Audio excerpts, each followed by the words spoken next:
Bum, bum, bum. Okay. I started. One of us has to always be doing that in the background. Bum, bum, Please don't. bum, bum, bum, bum, bum, bum, I bum, have some ba-dum, standards. bum, bum, bum, ba-da. Oh, that's the wrong. That's Pirates of the Caribbean. I just went into Pirates of the Caribbean. I do like the Pirates of the Caribbean theme song. Shame there's only one good film. I know. I feel like the ones I've watched were good. Really? Well, we all know how. I haven't watched them all though. That's for sure. After the first three, they just take a massive dip, but they were already dipping. So. Wait, there's more than 3? Yeah, there's like 6, I think. Okay, I've seen like 2, I think. And then Johnny Depp came back. You know, he was like, "Oh yeah, sure, I'll do another one." And then everyone hated Johnny Depp because his ex-wife said he was a dick. And then it turns out, hey, spouses lie about each other being dicks. And yeah, it just kind of. There we go. Is that better? Ah. I'm anime now. Anime potato Jesus. Perfect. Anime peachy potato. There's no Jesus in there at all. Anime potato peachy Jesus. Jesus is kind of the whole religion. crux of the melody, though. I know. Keep religion out of my anime, man. For fuck's sake, Mao.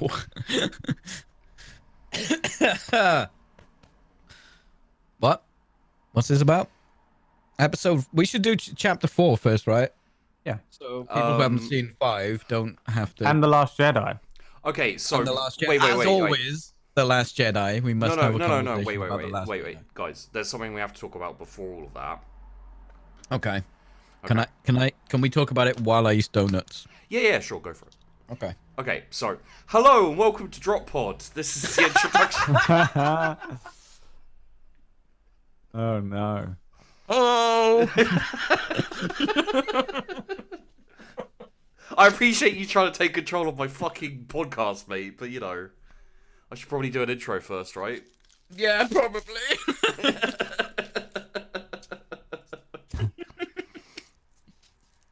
Welcome to the most professional podcast in the history of Twitch.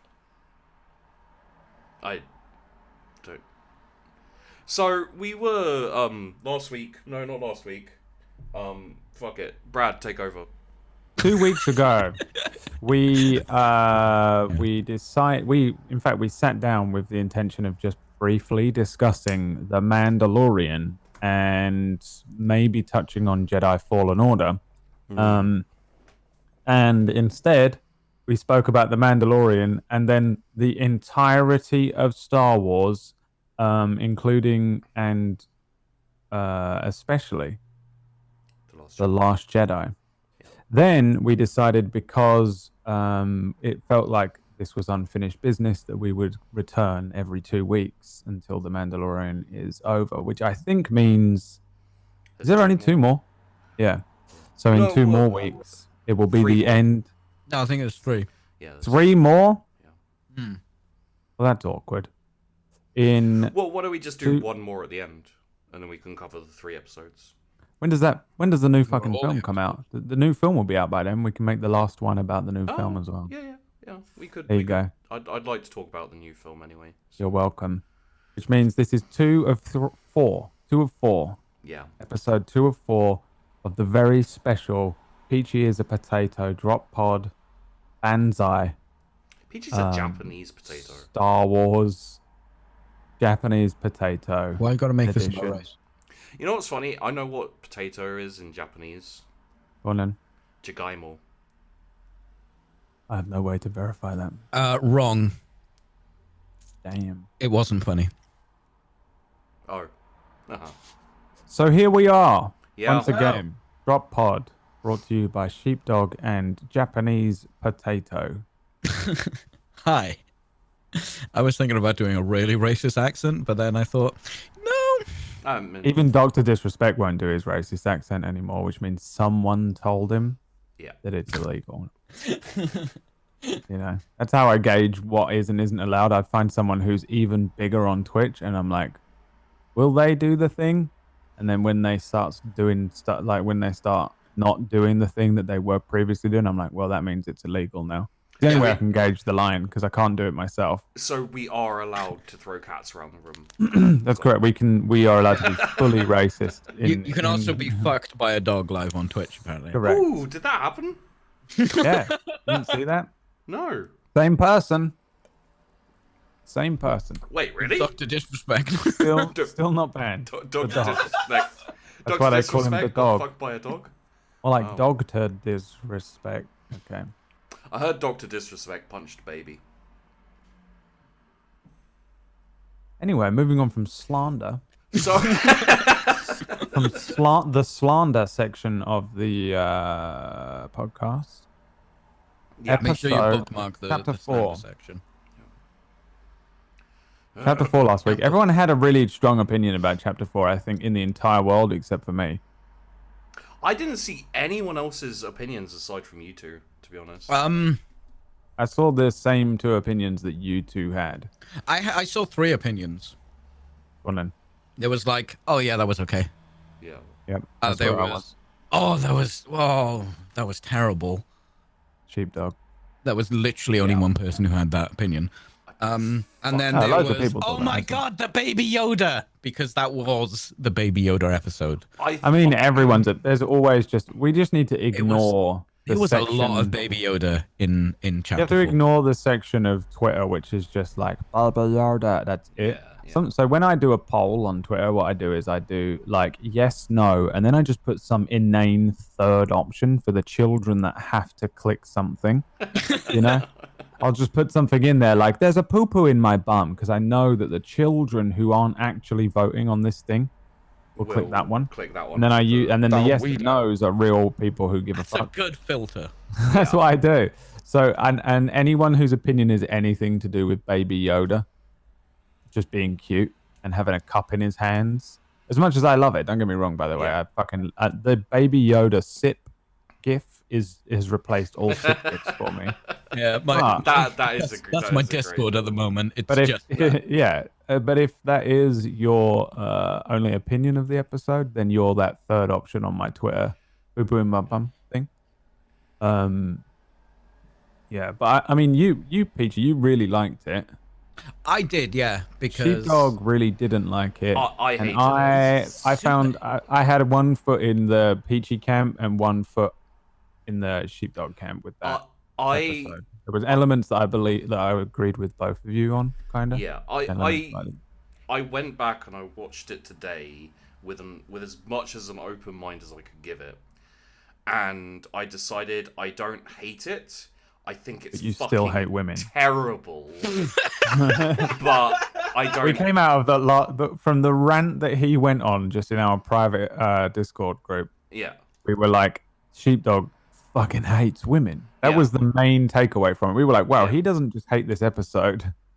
If you dislike anything about Star Wars, you hate women. That's true. So anything, Well, actually, anything post Force off- Awakens. I started off hating women and then went on to disliking Star And then you were like, this is the best Yeah, series yeah. to allow myself to facilitate that hatred. It makes hating women easy, Star Wars does. Yeah. It does seem to do that for you. Yes.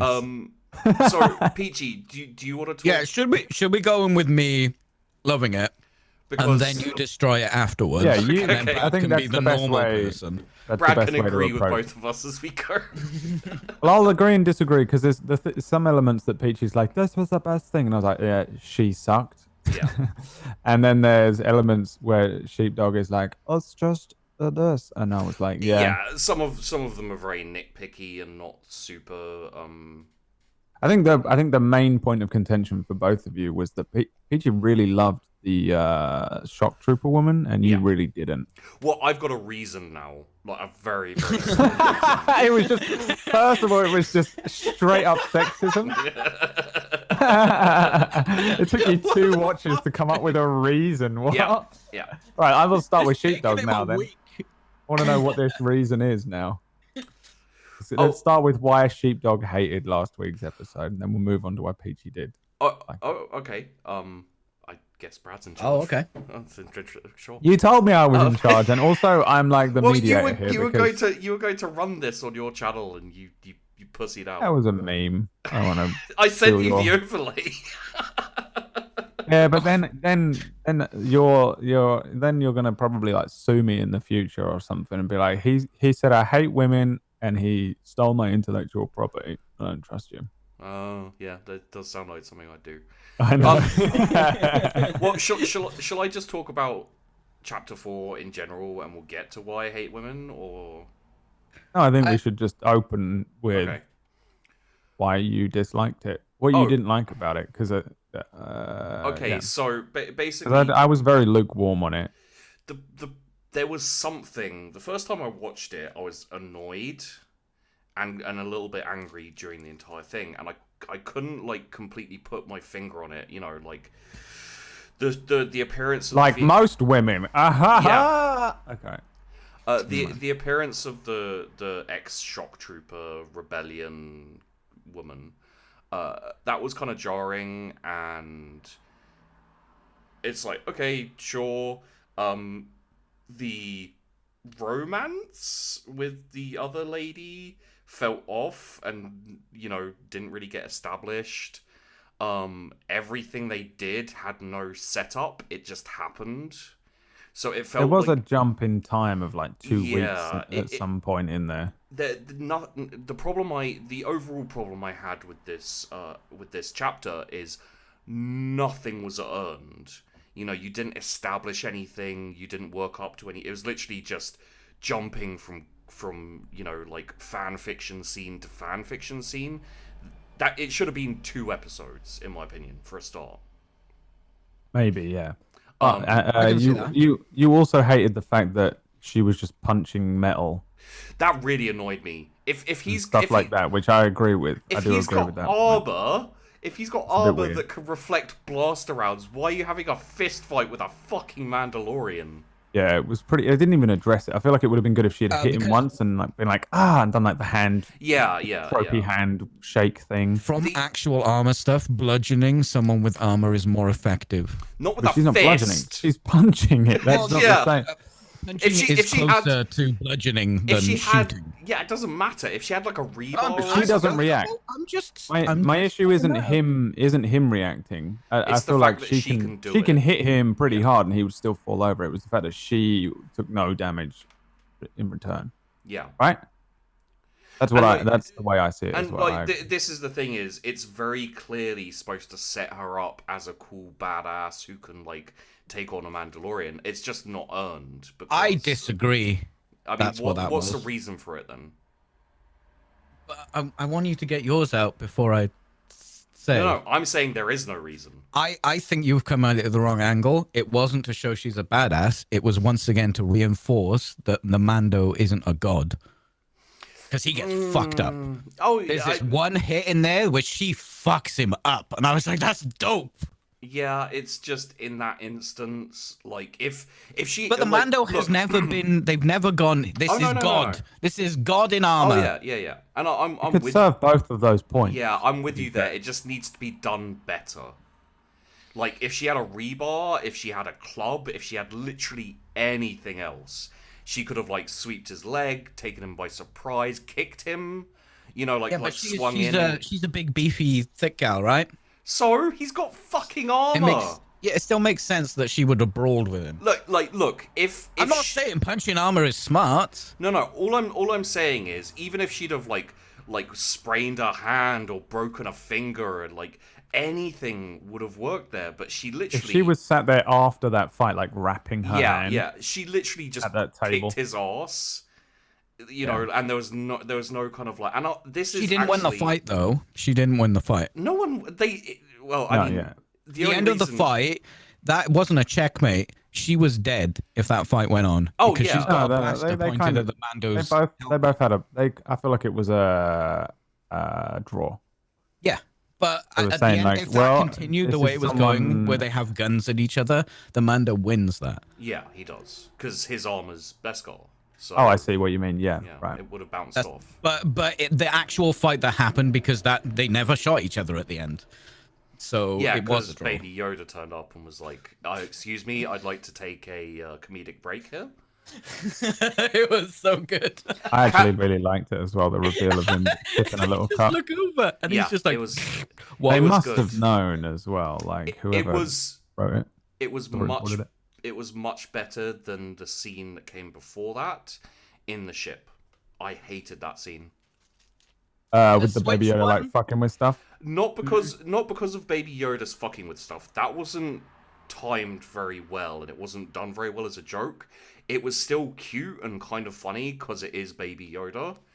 I hate the fact that he spoke to himself and to Baby Yoda. This entire chapter is ruined because the Mandalorian speaks too much, and I specifically, will definitely agree. The start of that episode, he is chatty as fuck. he And talk- that is in Oh right, I see what you mean. stark Yeah. contrast to what we saw before But- then. So you meant speaking to Baby Yoda was How too dare you speak to him? well, Yeah. speaking to Baby Yoda, like I'm like, as soon as I'm before- home alone, all I do is speak to my dog. Well, yeah, And then I also have my dog speak back to me by playing his part. Before chapter 4, there was very little speaking to Baby Yoda. It was like very sparse and in between.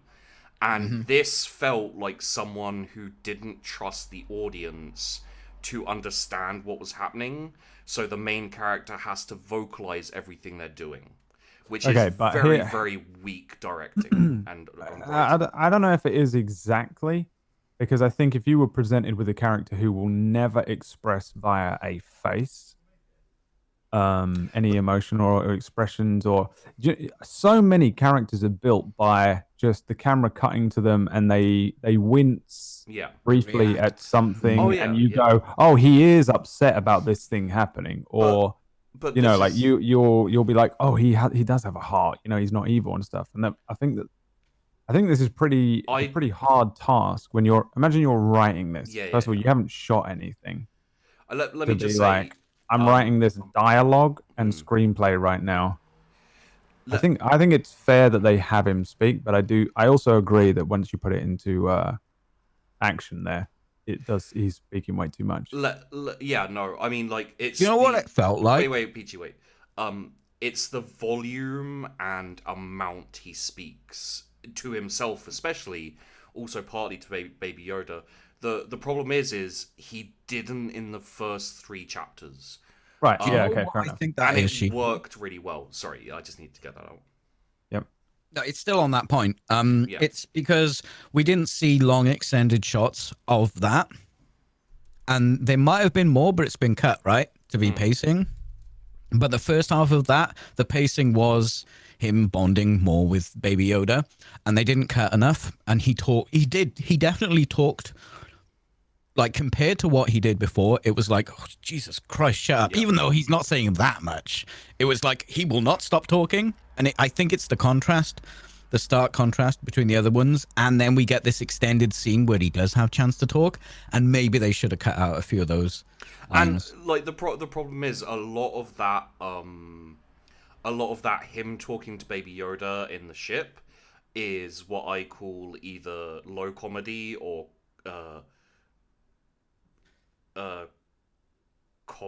common denomedy.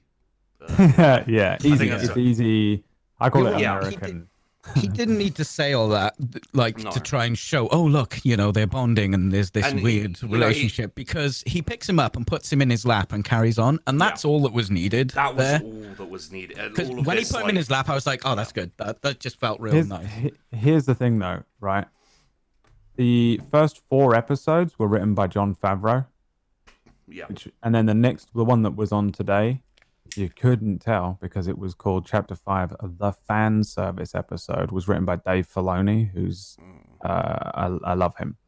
Well, one But thing if you think about the first 4 episodes, it felt like Mando character establishment, Yoda baby character establishment, kind of just like show character establishment, yeah. setting up everything character establishment. So that leaves you with this 4th episode by Jon Favreau, who has established the three main things he needs to establish, which maybe made him feel like he could relax a little more on having Mando be all kind of Well, broody and quiet and cool looking. So let me he was like, And I'll just just do have like him a little speak a little mini more. story. Yeah, he me can relax on this character a little, being kind of just Boba Fett or whatever, you know. let me say, like, I don't think the writing, the scenery for the episode was bad. Like, all of the setup, it was exactly the same, you know, kind of like spaghetti western feeling. It felt a little bit too much stealing from like Seven Samurai, for example. But I mean, it was the A-Team episode. Yeah, well, it was Seven Samurai, like almost. Yeah, but like beat it's for the beat. A-Team. You've seen the A-Team, right? Y- The A-Team wasn't original in any shape or form, but yeah. But my problem is with what I'm going to.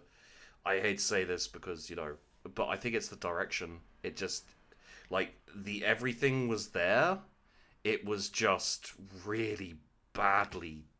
Like, disagree. I think it's the editing because they, like you said, it could have fit into 2 episodes. yeah, two The episodes. thing is, I do you think know would why be it enough. isn't 2 episodes? Mm. It's because they don't have the budget to. You'd need extra set pieces. Like the set piece in that episode was really good. If you've got 2 episodes, you need a second set piece, and that's going to cost too much. I. Mm, And also, do you really want to 2-part this throwaway story, which might not be a throwaway, which I have a theory about later. Well, I'm later. sure, you know, it's gonna come back to some of this stuff, but no, like, I mean, the direction still affects the editing. yeah, Um, like and the first scene felt like Lord of the Rings and really took me out. Like when the orcs are attacking the village, basically. Well, the whole thing establishing is the villages and shit, right? No, but like the way it was, like the way it was presented and everything, it literally felt like orcs were in Lord of the Rings were attacking a village. Like, even like the way it was shot and everything. Yeah, I mean, it is Seven Samurai. Yeah. That's all it is. Oh yeah. And Yeah. they had the only thing I could think of was to Lord of the Rings. do something weird there. It is a little strange, yeah, that they did it that kind of like orcish way almost. Orcs who got an ATST. I mean, I can think talk they about were supposed to that be because... so tribal and orcish, is so the reveal of the ATST was like, oh. See, because when you first hear about the ATST, you're thinking, shit, the Empire's here, or something, some kind of bastion. It wasn't for me. No, I didn't. Like, I assumed that the orcs had an ATST. And yeah, it was in the first scene, I was well, the like, way it was played by the 2 mercs, it was as if it was. yeah, but no, because like in the first scene, you have the ATST firing on the village. It was from such a height and such a blast that you were like, okay, it's an ATST or something very similar. See, I didn't pick up on that. Oh. Well, yeah, it was like the angle of it came from like high up, so I was Maybe like, you need to pay less attention. You might enjoy shit more. that is the problem, though. I mean, enjoy it. To be fair, I have the same issue, but it's a thing where like my background processes don't shut up. Yeah, it's same. So I sometimes can't help that either. I'm watching it and I'm like, why didn't she fucking have her say that? You know, like why was that the take? Like why was it that the fucking shot that they used there? And I can't help it. Like my little production brain going off in the background, shouting at me, and I'm like, The first 3 chapters, I had very little of that happening. In fact, there's only one thing that was like in the forefront of my mind while I was watching the first 3 chapters, first 3 episodes, which is how the fuck does tracking work? Yeah, I don't understand that at all. Especially do after this last episode. Yeah, do they have a tracking made it bug even more on them? complicated? yeah, I was under the impression that they had a tracking thing in the baby, Like it's a Yeah, thing that's in. but you could just take that out. Why haven't But they cut it everyone out? had one, so it obviously wasn't that because that guy didn't even know there was a bounty on him in the first episode, right? I've also got a massive fucking problem with Chapter 5, but we'll get to that. I don't know how they work either. We'll get to that later. You haven't even finished saying why you didn't like the. Well, you didn't like the direction, and I there's didn't really like the direction either, honestly. And it was done by Bryce Dallas Howard, who is she's Ron famous Howard's for kid. running away from. She's famous for running away from a T-Rex in high heels. She's a pretty good actor. She's just Not doing in that that Hollywood thing. Well, no Oh, one it's- is. No one's I've good enough. acted. It's time to direct. Well, it's not even that. I think she just thinks she can direct because her dad Well, can. there's something, and I'll actually come back to her because I feel like she inserted herself into this film. Into this episode, chapter 4. But just a few things, like they're more nitpicky, I guess. But there's a scene where the Mandalorian and the Shock Trooper's like, I was here first, so you have to leave the planet. Mm. And the Mandalorian's like, okay, well, I guess we have to leave. And then he meets the villagers, and then suddenly it's fine for them to be on the same planet now. It's like, why? Well, no, he comes back with a counteroffer, right? Well, there was no off. It was literally just like, it made no sense. Why couldn't he stay in the first place? I don't really have a problem with that. It's She just wanted. The thing is, he wants a quiet planet. yeah, This is a quiet planet, apart from the main story plot. yeah. And okay, there's going to be one somewhere else. This merc is hiding out here because she's an ex shock trooper. Yeah, but then why does it suddenly become fine for him to stay there once he has a place to stay, which also he brings her to, which was the original problem that they were staying in the same place? Because they find somewhere out in the middle of nowhere, and they bond. They definitely bonded. Yeah, I mean, you don't see that, but I'm sure they bonded at some point. No, also, no way. it would not be a colloquial saying, like a saying in that village or on the planet. Knock knock. The houses have no fucking doors. Why would you say knock knock? Fuck off. No, it's stupid and it annoys me. Fuck off. That does seem like one of those oversights that you would write in something. Yeah, And you'd then- notice. Later on, you'd notice it. You know, like how J.J. Abrams is so devastated that he had Chewie have Leia not hug Chewie Yeah. in Force Awakens. Like, that's one of those things where he's like, yeah, I'm devastated about it. That kind of thing. It's just it's one of those small things. I don't think it's that- devastated that they said knock knock though. No, but it's one of those small things that janks me out because, like, literally, she comes to the door and goes knock knock, but there's no door. It's just an opening, and you never see a door in the village, and it's just like, why? It wasn't really this, but the love interest, which it wasn't. Yeah. All right, I'm just gonna go into my theory because it all revolves around this. Okay.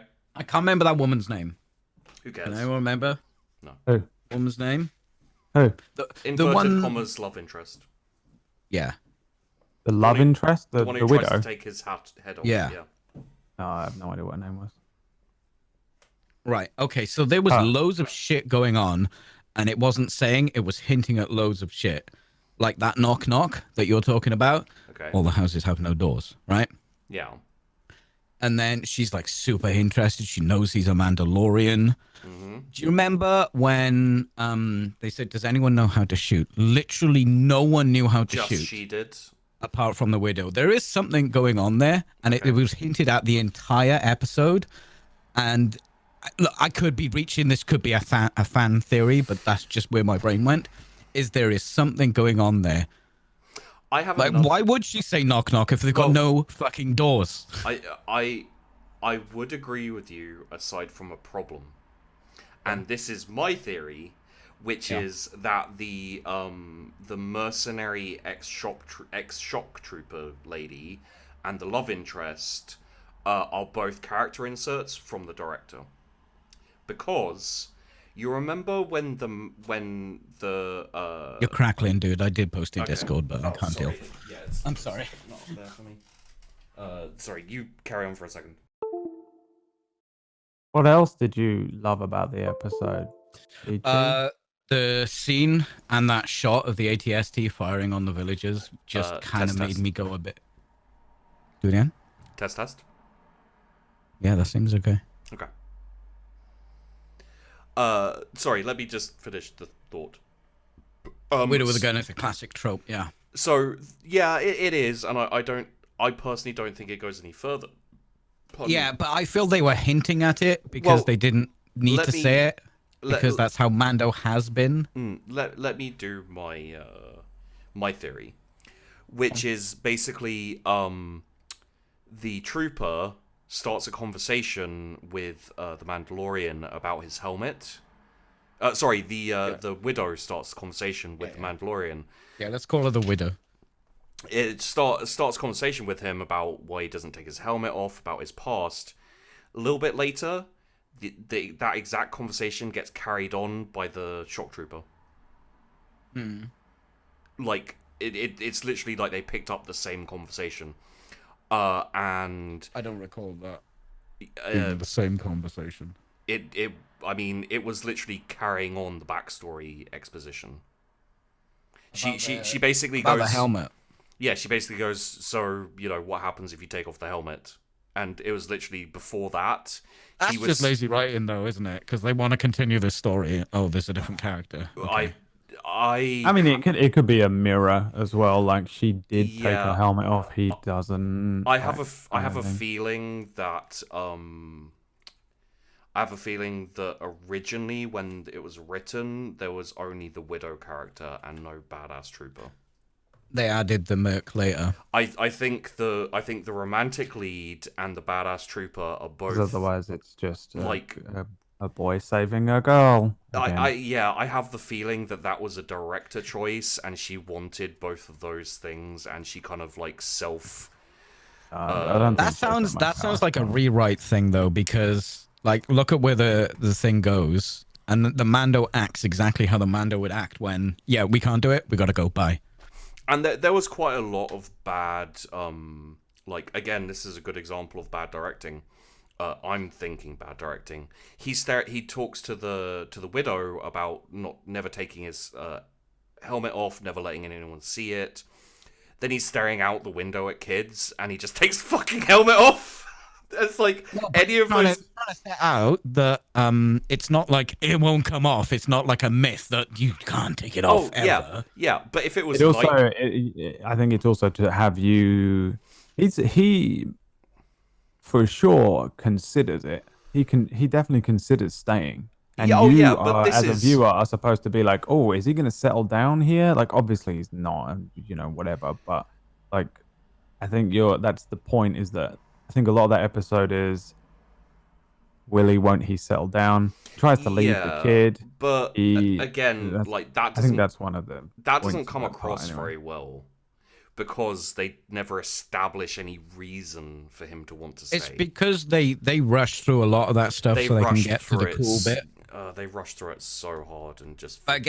They can't maybe it was a double parter and they were like, well, we need to save money. This is now one episode. If they it would explain a lot if they shot 2 episodes and then cut it into one, because there's so much like him taking in the middle. There is some pacing issues. Yeah, like him. The start's fine for pacing wise. Then you get the whole sort of mercenary law and they're like testing each other out and all that stuff. And then you get the job, and then he goes there and they check out the thing, and then they're living here in the woods in the peacefulness. And there was something weird about the pacing in the middle of that episode. Yeah, like my problem is it's not done, like the entire chapter basically is not done well, just in general. Like he talks to her about never taking his helmet off, no one seeing his face since he was like a small kid like those kids, and then goes to the window and takes his helmet off. I'm sure there's a conversation there, like about in front of, he doesn't take it off in public in front of people. There is a line in that. No, she says No. She says, when was the last time you took your helmet off? Oh, that's it. Yeah. Yeah. Last night. And he's like, last night. And then she's like, when is the last time someone saw your face? And he's like, when I was a kid, like that old. Yeah. And then he just takes his helmet off in front of... That's all I needed. But this is the thing, is it makes no sense for him to take his helmet off in direct view. Like, he frames his face in the window during the daytime. That's supposed to, you look at the shadows, that's supposed to be he's hidden inside this room. That's not supposed to be like, oh, if someone were to look, that's obviously supposed to be he's just in his house. And the slats look like they're covering, like the angle of the slats with the shadow. I legitimately thought he was just getting rid of his helmet, and I didn't understand why. No, I think that was just, well, I'm alone now, and he's just glancing out, and it could be like the length of the lens or something that just makes it seem too close. But he's and again, this is just a small thing. It's just reinforcing that thing about it's not a meme. Oh, I can't take it off. Oh, I'm doing the sex. I got the helmet on. Yeah, I think that's all that is. And that definitely wasn't him in the window going, "Oh, helmet's off. Don't look at me. Put the helmet on, quick. Take it off." But it wasn't that. It was supposed to be he is private. Yeah, I know what it's supposed to be. My point is that it's done really fucking badly. If it was at night and it was just him and he took his helmet off and he was staring out and it was really peaceful and quiet and there was nothing said, no one there, and you just got the sense, dusk as well. There was heavy shadows. It was full on daytime. I think that's a nitpick. No, I'm sorry. That shot establishes that he is not. Wait, okay. Let's just. My assertion here is that it's very, very badly done and could be done a lot better. Are you saying it's done well? Anything could be done better, yeah, sure. No, I'm saying it's badly I'm just saying done. It was done well enough for me to understand that he wasn't doing what you're saying he's doing. See, I'm saying it takes me out of the moment because it doesn't make any sense. He's not in a position, like, he literally, and the worst part is he literally just said, he doesn't take his helmet off, he doesn't let people see his face. There's supposed to be weight behind that there. It's supposed to be like something that he's lived his entire life doing. And then he immediately takes off his helmet. Yeah, when he's in a private place, it's trying to show him relaxing where he is because he's thinking about settling down there. And eventually he's like, I'm going to leave the kid here. But that was when he literally just got there. Well, no, yeah, but no, the way they showed time passing in that episode was terrible. No, that was actually it was terrible. It was literally when he just got there. No, I don't think it was. I think there's supposed to be time skips there because he was supposed to be there like a couple of weeks or something. No, there was a couple of weeks after they had the battle. No, altogether I'm on about. Yeah, and that wasn't when he first came in. Like that was supposed because they're already playing with the. I think there's supposed to be time skips there. I don't think that's like, oh, I just got here 5 minutes ago. Off comes the helmet. It's just the way they did the time, like the way time was dealt with in that episode was bad. Terrible, which again, I think about what you were saying about that two-parter. I think that was the plan. I mean, we can't say for sure. We can speculate. No, we don't know. But what we can say is that... But isn't that the point of this? Yeah. But what we can say, for example, is like that shot was for the image over like sense and logic and that kind of thing. I mean, yeah, but look at the side-on shot of the ATST. Like during that battle, that was honestly looks cool. We're putting it in. I have a whole load of problems with the ATST too. I don't, because it was so fucking cool. Well, yeah, but that's the thing is like my problem isn't that it was cool. My problem is like I was like, okay, they have an ATST. Is it gonna be, like partially working? Is it gonna be like breaking down? Just the gun? Fucked up, wasn't it? Not enough. You know what it was? Do you know what it was? You didn't recognize it because of the red eyes. Well, this is again something that was a problem, but I would have been much more down for the ATST if just the guns worked and they were like rolling it on logs or like a platform or something, and the guns work and they used it as like a mobile gun thing. The problem is it's not really an ATST then though. It doesn't matter. Like it's just the. But I want to see the ATST. Yeah, I know it's the AT, yeah, yes, sure. but I want to see the ATST. But the problem is okay, let's get into the ATST because yeah. Why do they have it? Well, do you want to wait till Brad? Brad probably wants to talk about the ATST. Okay, yeah. Did Brad leave while we were arguing about I think he's muted. His dog's going mental. Oh, okay. So but I don't know if that's because you're like, oh, it's bad directing, which it could be. I don't know enough about any of this stuff. yeah, I mean But it could be editing. It could be the amount of footage they had. Yeah, but the end result is that it's badly done, basically. You know, it takes me. Where does the blame? Because they've shot all that stuff. Well, I'm not too interested about blame ultimately. Well, no, you're saying it was the directing. Saying, oh yeah, that's what I think, but that doesn't make it necessarily true. Maybe the writing was actually terrible. The thing is that the writing before this has been really good, so it indicates to me that, you know, just like, well, it was written by the same person, right?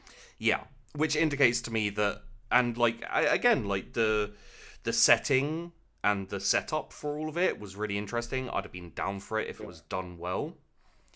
The problem I have with it is that I can't suspend disbelief at any point because there's always shit like dragging me out.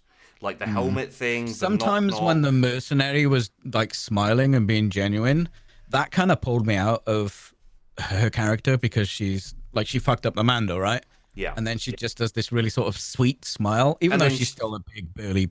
And then she's like, just could crush me. Yeah, she's just his mate, and they suddenly trust each other, and they're all. I actually liked that the dynamic. It was just every now and again the character. There was something she did. It was like a little smile, something, and I was like, oh, that doesn't feel like the character that you've been acting so far. I have returned. Sorry.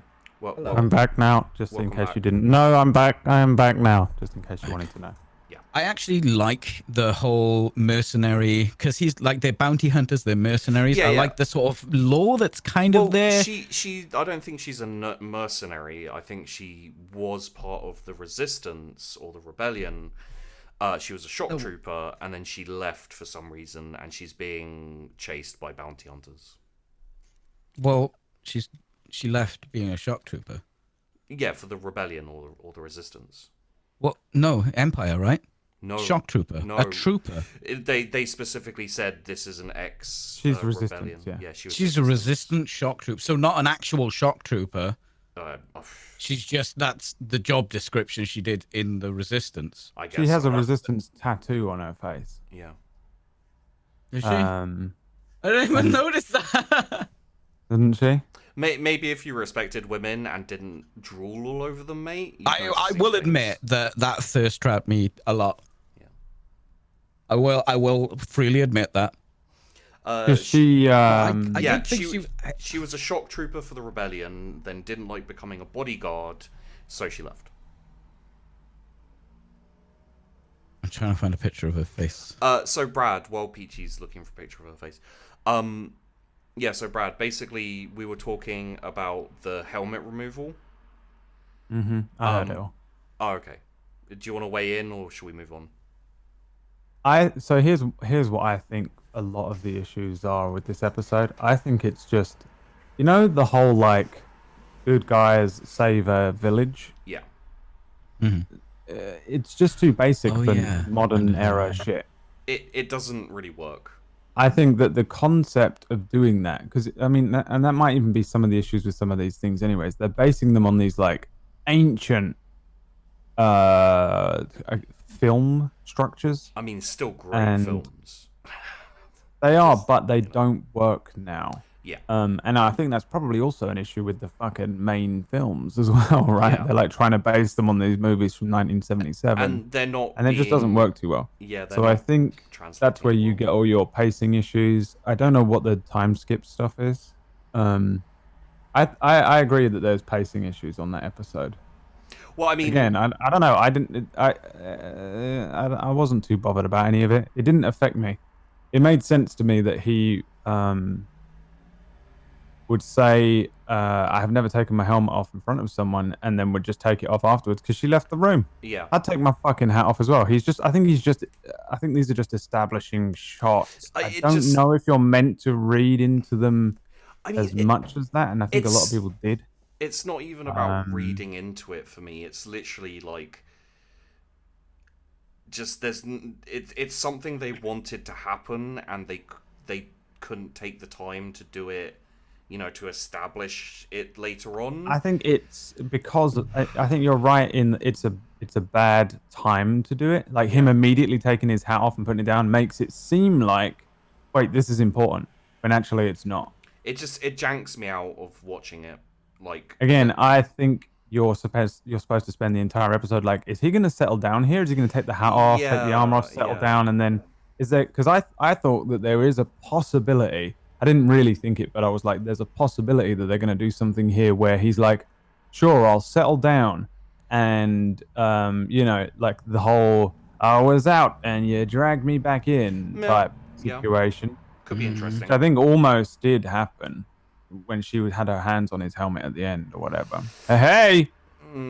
Fuck off.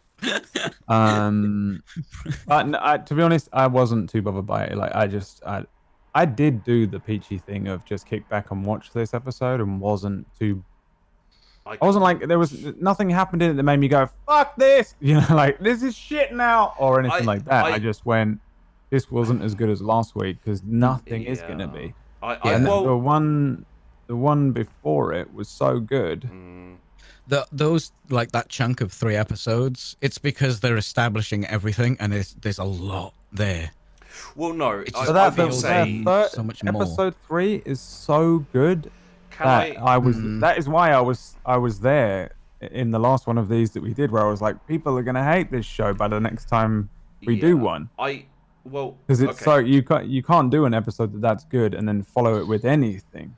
I'm gonna fucking hate it. Let me propose a stance and tell me whether you agree or disagree. The first women are terrible. The first 3 episodes felt fluid, smooth, really, really like well shot, well thought through. This felt like an episode of Stargate. Yeah. Kind of, but I think one of those episodes, if you take out the world building and the building of the stuff that they were doing in the whole sort of section of the first 3 episodes, there is an episode in there that is basically what this is. It's the Stargate episode. What? Where they do a thing and it's bookended. The start, the end. Say that again. The first episode's pretty flappy, like this one though. I think the first episode's pretty like there's a heavy like. It does feel a little bit rushed. I'll say that. Section after in the first episode that wasn't. The first episode was the whole like, this is what you think the show's about. What, Baby Yoda? So it's just like they had 40 minutes to build up to the final 1 minute. Because it doesn't establish him in the first episode at all. In the first episode, he's a fucking badass that goes in and shoots up a bar. Fucking strings a dude through the door closes on him. He's all The thing is, those were like weak, like low, like they were like level 3 thugs, right? Yeah, but he doesn't do that again, except maybe when he's going all fucking stealth mission. By the way, he's a stealth expert, isn't he? Is what I'm gathering from this. Apparently, although because like she was the one that was like running at the fucking ATST and shit, and then in the episode where he's sneaking through in episode 3, he's like taking out the stormtroopers and shit. And in this one, today's one, he sneaks up on that fucking person and shit. Like, well, kind of, but not really, because.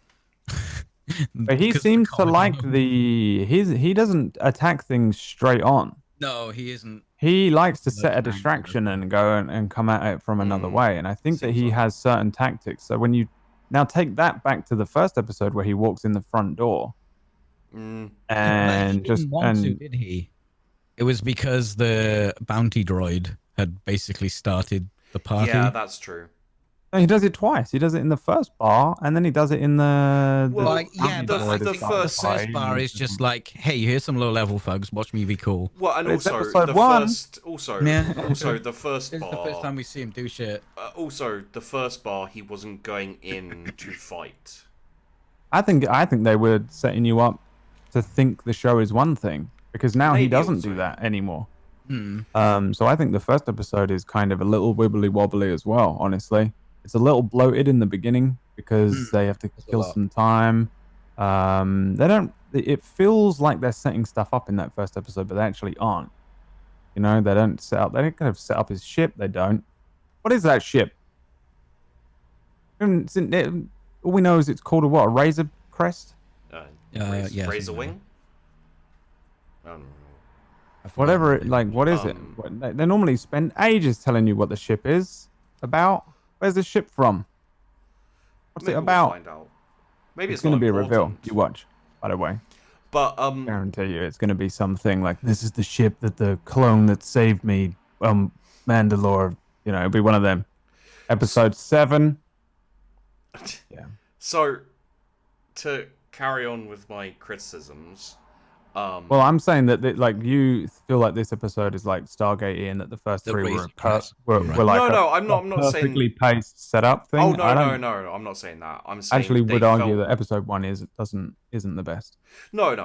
What I'm saying is like those 3 episodes felt different to this one. They felt a bit more fluid, a bit more like, you know, something would be established and then pay off. Right.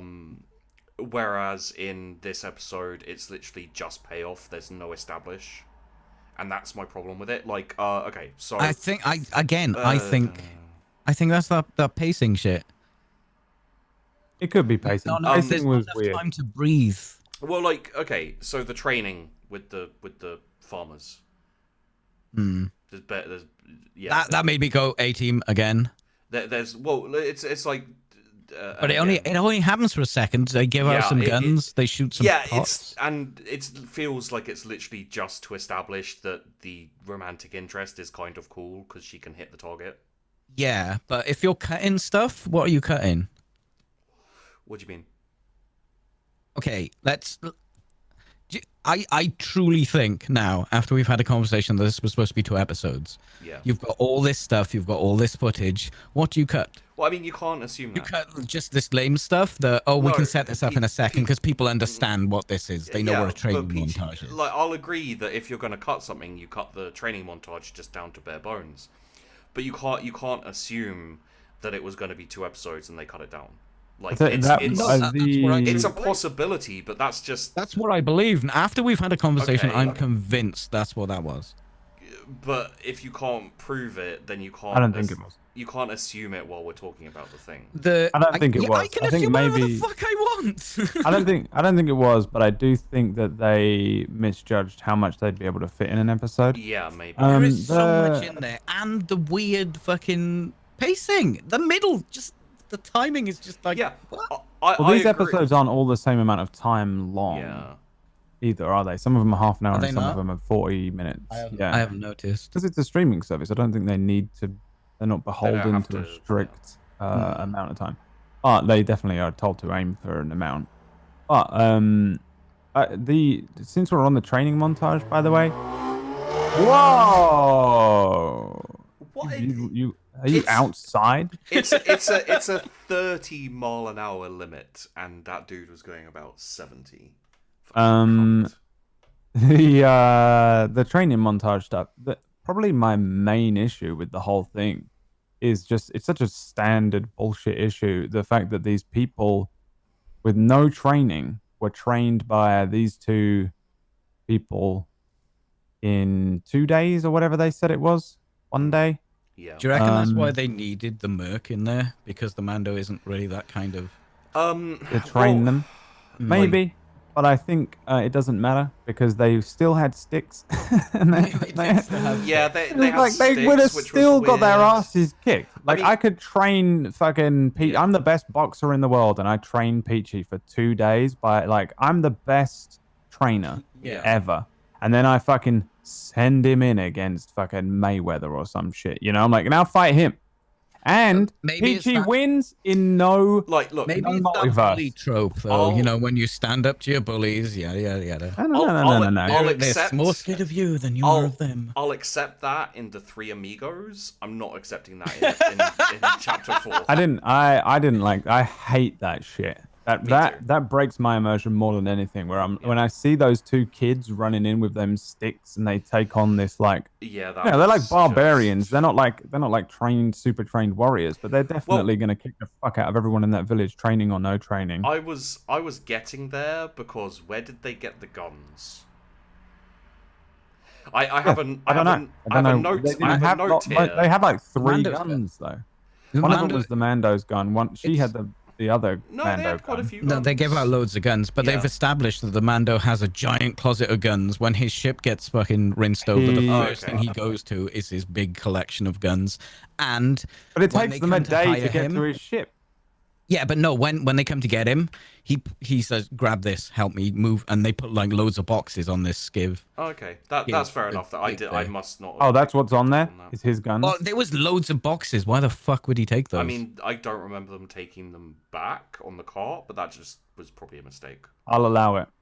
Sure. That didn't even bother me because there were people with sticks. But yeah, Yeah, it they was still had the people with those it was three the people with fucking the sticks. cowardly ones that run at them, and I'm thinking, no, don't you run got at them. sticks. Now, Okay, look, so- the since we're on ATST Yeah, territory I here, need to talk about this too. you didn't like it. Peachy really liked it. I really liked it. I liked the ATST. It's just I like that it was all fucked up. Okay, here's what would have worked for me. Imperial soldiers that were like cut off and they were turned to raiders or something like that. That would have worked. Random orcs? No, did not work. Why?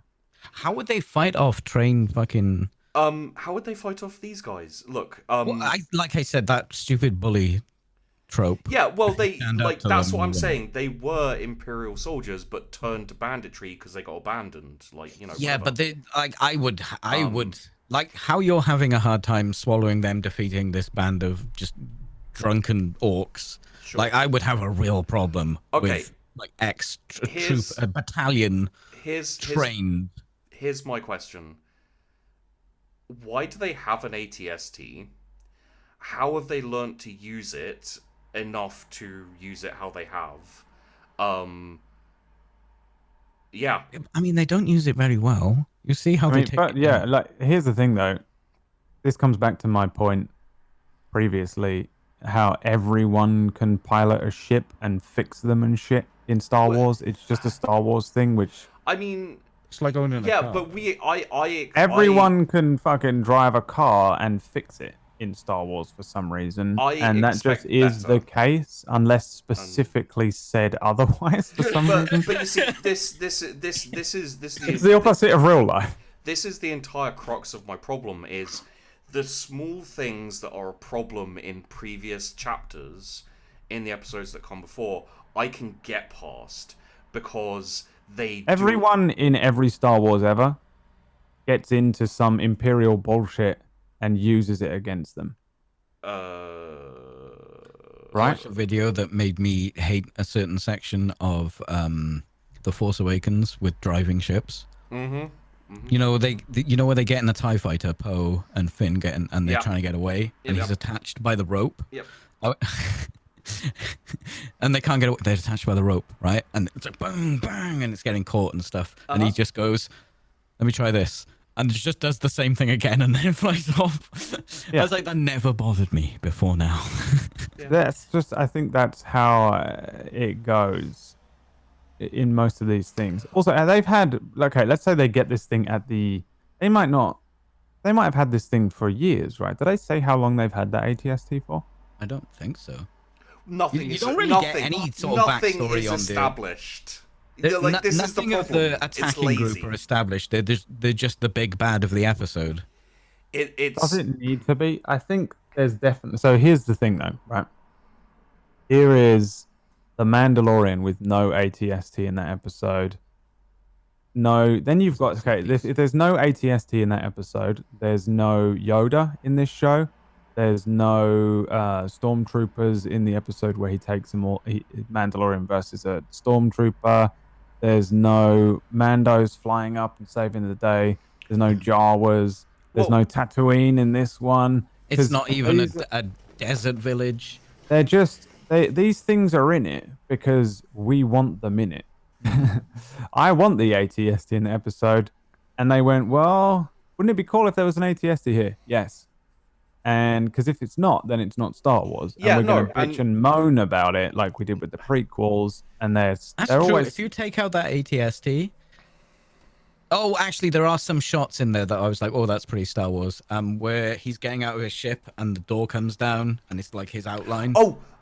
Actually, I wanted to talk about this. Sorry, it's just, did anyone see at the very beginning in the scene on his ship? Oh shit, no, that's in episode 5. Never mind. Sorry, carry on. He's on the cocaine again today. He's very again. Here's what I think, and you're right. It isn't established, but it also, I don't know if it needs to be. Star Wars, they've already established how big the universe is. We see fucking Cat. Can I on that? like just insert something very quickly? All I need in the episode for the ATST is a throwaway line about an imperial, like maybe the shock trooper rebellion woman says like, oh, I heard rumors of a detachment of Imperials that were defeated here, blah blah blah. Just something along those lines. What is that planet they're on? Who knows? Who cares? Oh, they named it, didn't they? Because it's not Lothal, is it? Which is the Rebels planet. But there's a Lothcat there. Why? It's supposed to be a nothing planet, right? Well, there's the cat, which is in Rebels. There's like 20 times where they're like, this cat is only on this planet, right? They just bang on about it all the time because at some point they become an issue. And there's one in this episode on a different planet. You know why? So that losers like me go, hey, look, it's the cat from Rebels. Yeah. And then it's the next scene. And that's just, I think, a lot of this. And this week's episode was entirely that. The one for episode 5 was just that. I think that's all that ATSD in here is for. Just change it to some made up new bullshit. They have some fucking Ewok looking contraption that's the type of shit that they'd use. I mean, that would just be stilts. We'd be sitting here going, it was lame. Imagine if it was something cool like an ATST. ATST, yeah. I think that's why it's there. But here's the other thing. It's just... How hard can it possibly be to get an ATST? The Empire was everywhere. Everywhere. I'm not talking about there is a part of that planet where there's an Empire outpost which has just been abandoned. Yeah. Look, and then these guys went in there. A chunk of Death Star. So the most intelligent orc ever went into that fucking thing. They weren't all the same race, though. Wasn't the leader different? I think they were all orcs. They all look kind of the same. Brad, did you not hear him drop in the chunk of Death Star? Right, it fell from the Death Star. Imagine. I mean, it really wouldn't. I don't think it would be hard to say. Even if the end of the Empire was 5 years ago, was it? Just 5 years after that? I don't know the timeline. 5 years since since Return of the Jedi, right? So even if they've had it in those 5, you're telling me if I gave you an ATST and you just had nothing better to do, you wouldn't kind of figure out how to work that thing? They've got to be somewhat intuitive. They can't be that hard to use. They're giving them to fucking everyone in the Empire. No, I mean, like, I'm okay. And the thing is old, and it is battered up, and it's not even using all its weapons. It only has the blaster. Right? It doesn't do anything. It doesn't fire grenades and shit like they do. What? It fires the... Remember, at least one cheat gun works, and then the chin gun. That's it, right? It doesn't have the fucking rocket launchers and shit that they have. It didn't seem to. So I think it... I don't know. It makes sense to me that they would fucking have this thing. Think of how many times have you seen Star Wars and like the whole thing revolves around fixing up some old battered bit of tech. So It's like how they introduce every fucking character in every movie. so Is it someone on some old broken Millennium Oh, like Falcon Rey, pod yeah, racer, yeah. fucking Ray inside an old thing? That's what they do. So I think this it's fine. this Start whole of, this whole the Star ATST Wars thing Fallen. was not a massive deal for me. It was something where I was like, oh yeah, this. It was like the the knock knock. It's like a kind of thing where it's like, okay, this janked me out of it a little bit. I didn't like this. I think I there's think better, it's okay I think because there's I think better it ways to may do it.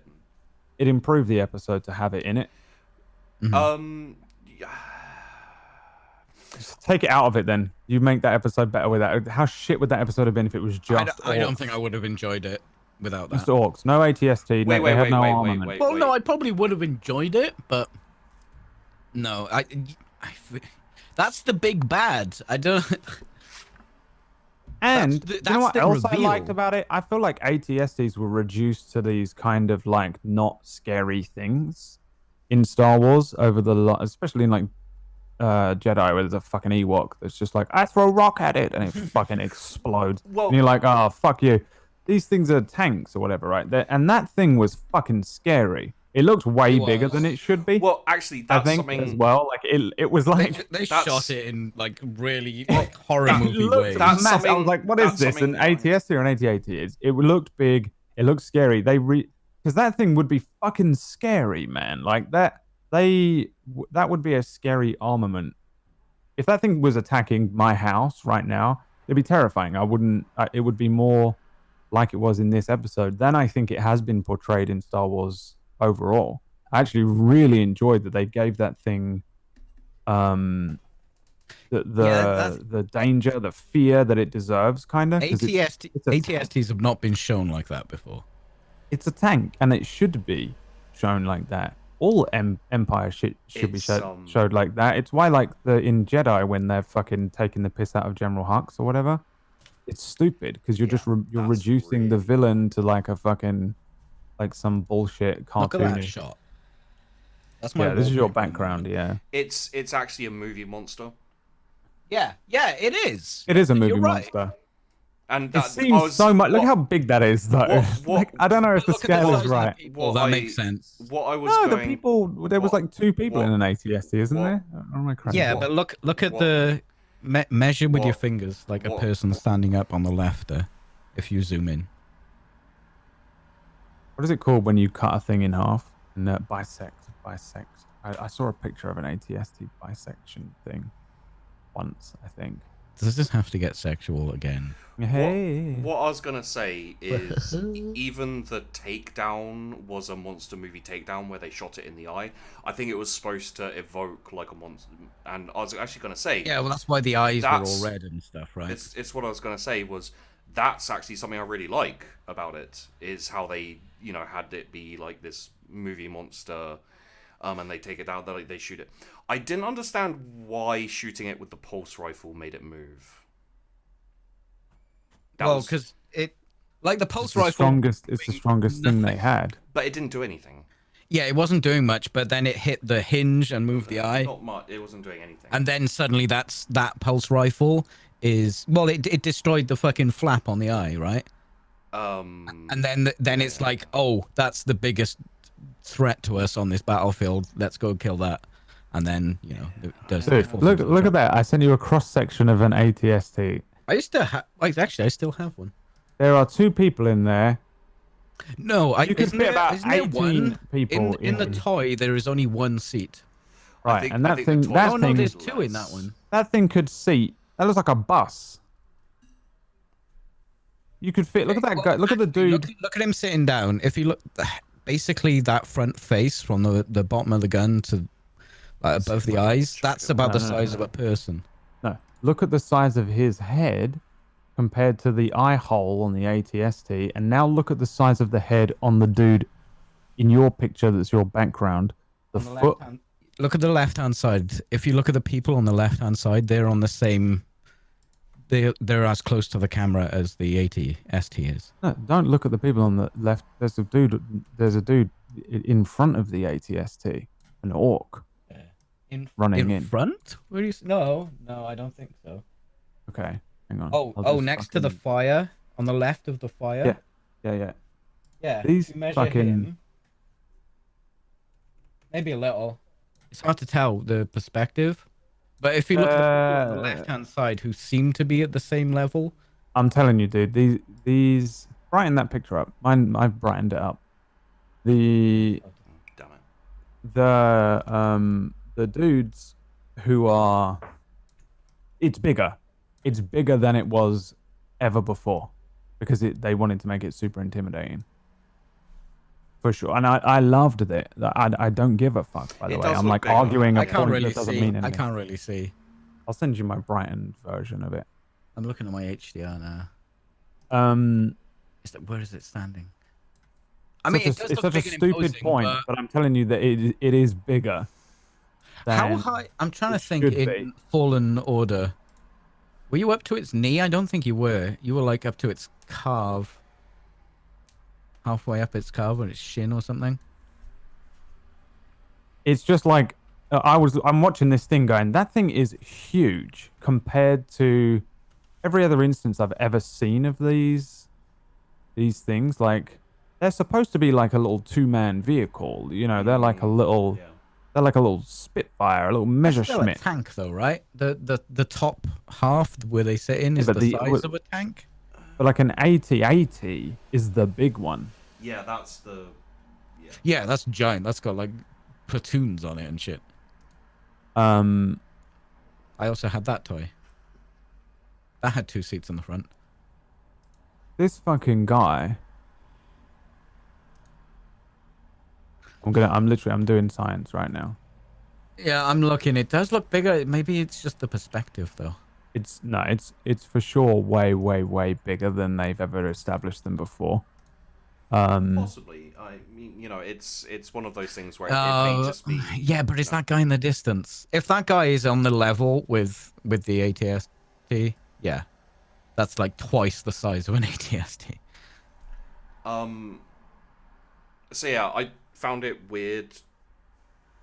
I guess it makes sense that he gave the drop trooper the his pulse rifle to go and do the thing. It just, I don't know. Well, I liked the Mando doesn't really go on front in. I think that's what it is. Yeah. I think he doesn't do that.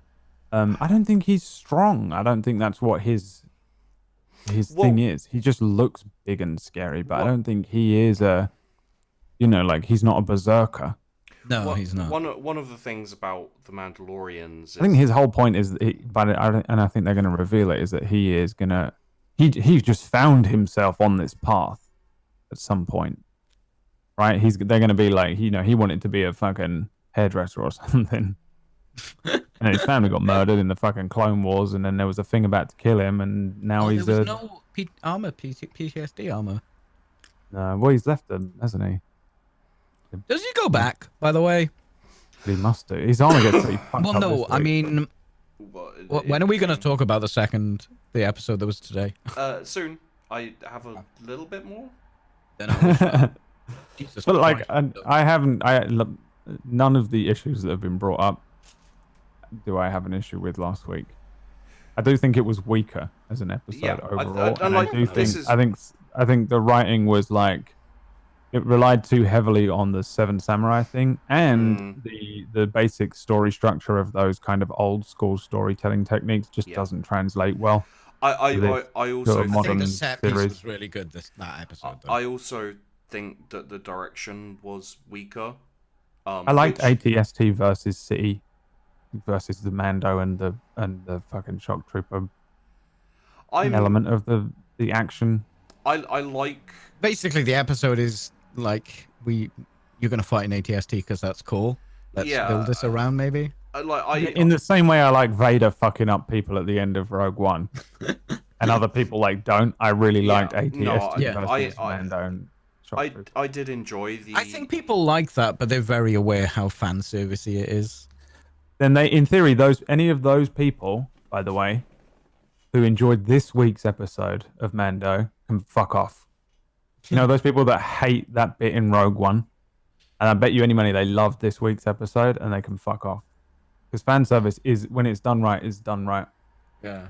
And I feel like that Rogue One scene was quality, and Yeah. the fan service in It this was. week's episode was done well.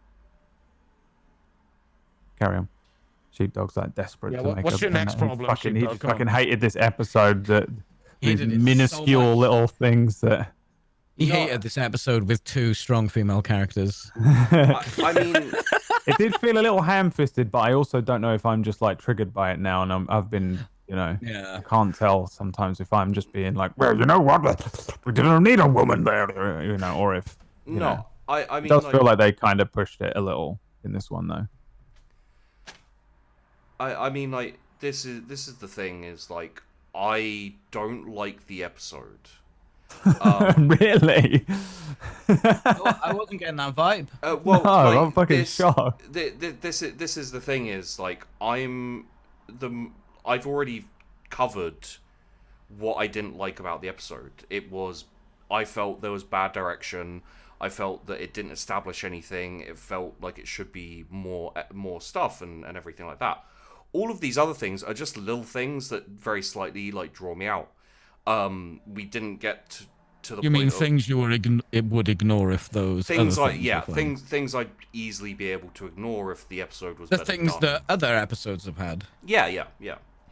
Like a great example is the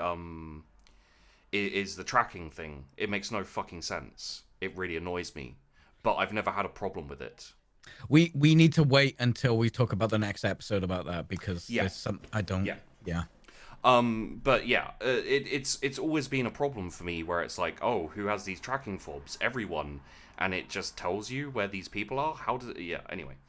There's a Yeah, good I don't shot know of how an they work, ATST but and maybe they have an excuse. I've been able to get past that for example, in all the I just other get over it. You episodes. get as soon as someone is being Yeah. spoken to on one of those fucking holograms, I'm like, how the fuck is this thing following them around the room? Why are they smaller and looking up at them?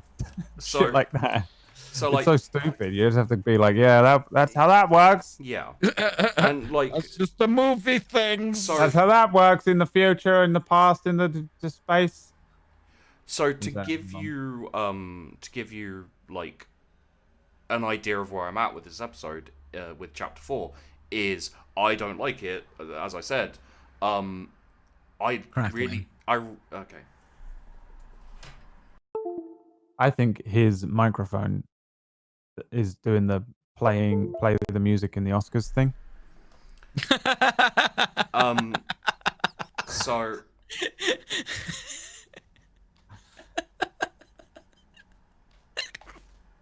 Come on.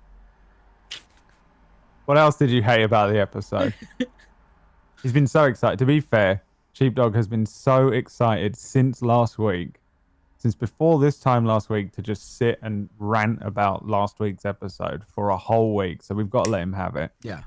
100%. You know, well, it's also his show. the problems that I have with it are mostly like small things that all add up, and I can never settle into the episode and just enjoy it.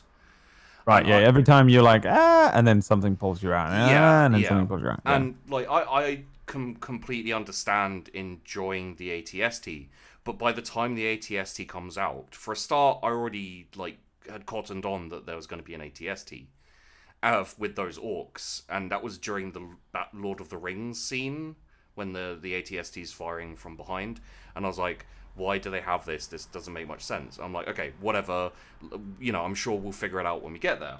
And then we have the scene in the ship with the Mandalorian talking to himself, which he's never done before, and I was just like, whoever directed this, whoever wrote this, like some combination, someone here didn't understand what had come before and was trying to like and like their perspective was very different from the other episodes, and like the badass trooper who like kicks the Mandalorian's ass and is punching armor, the romantic lead who has no reason to like the Mandalorian, who the Mandalorian has no reason to like, like their romance there makes no but where sense. are you getting him liking her from?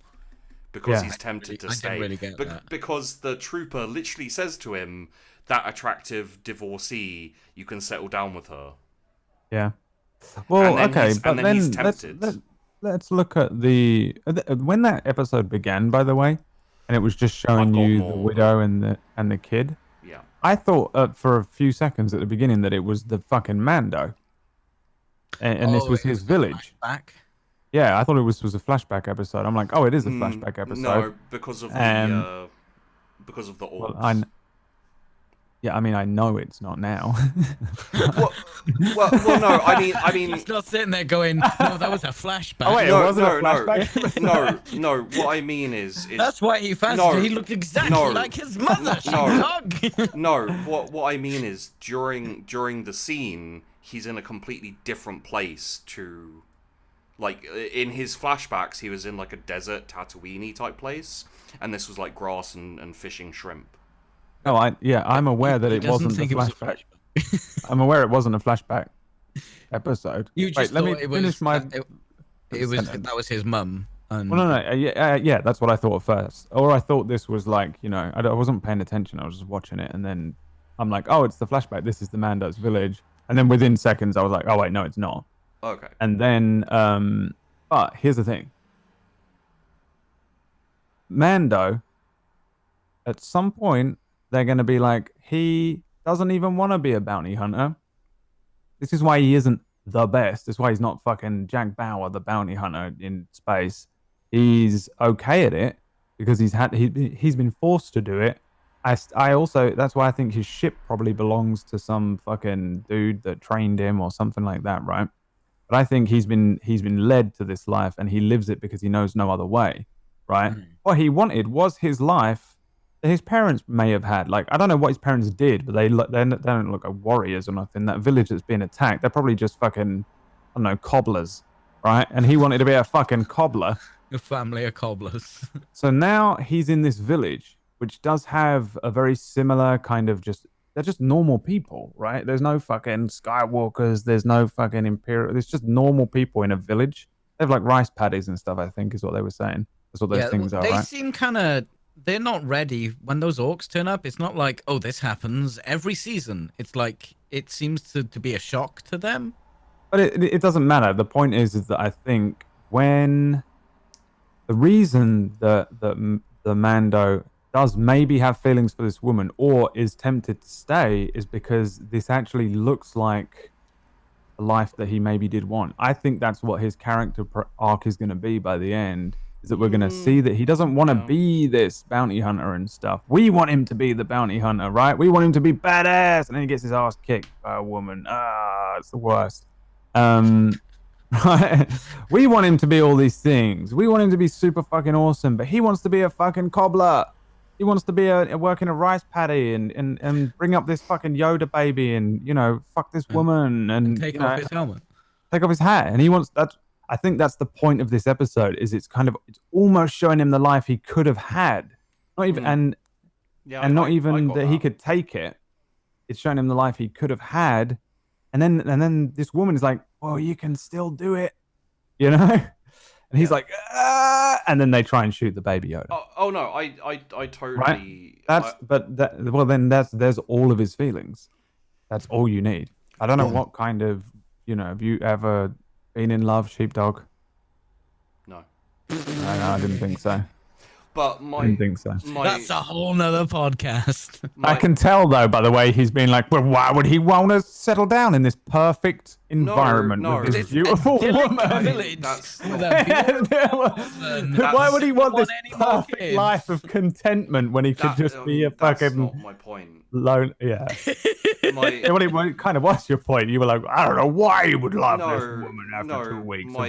My point is that there's no establishing of any connection or relationship.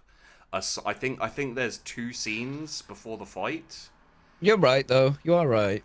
I don't think there needs to be an establishing of everything. I hate being babied. Issues like that. No. It just there needs to be something. You can't just go, oh look, woman, he will. Yeah, but you know what you're saying? All I needed was a throwaway line for why the ATST is there. Yeah. But then you would understand why the ATST is them, and they did that with the relationship. But I don't know. It's I not the think same. they spent It 2 felt weeks there. We ham-fisted know the and- Mandalorian by now. I've drawn that conclusion myself from the Yeah. same information you've got. I can get on board with him wanting to stay there. The romance feels ham-fisted and stupid.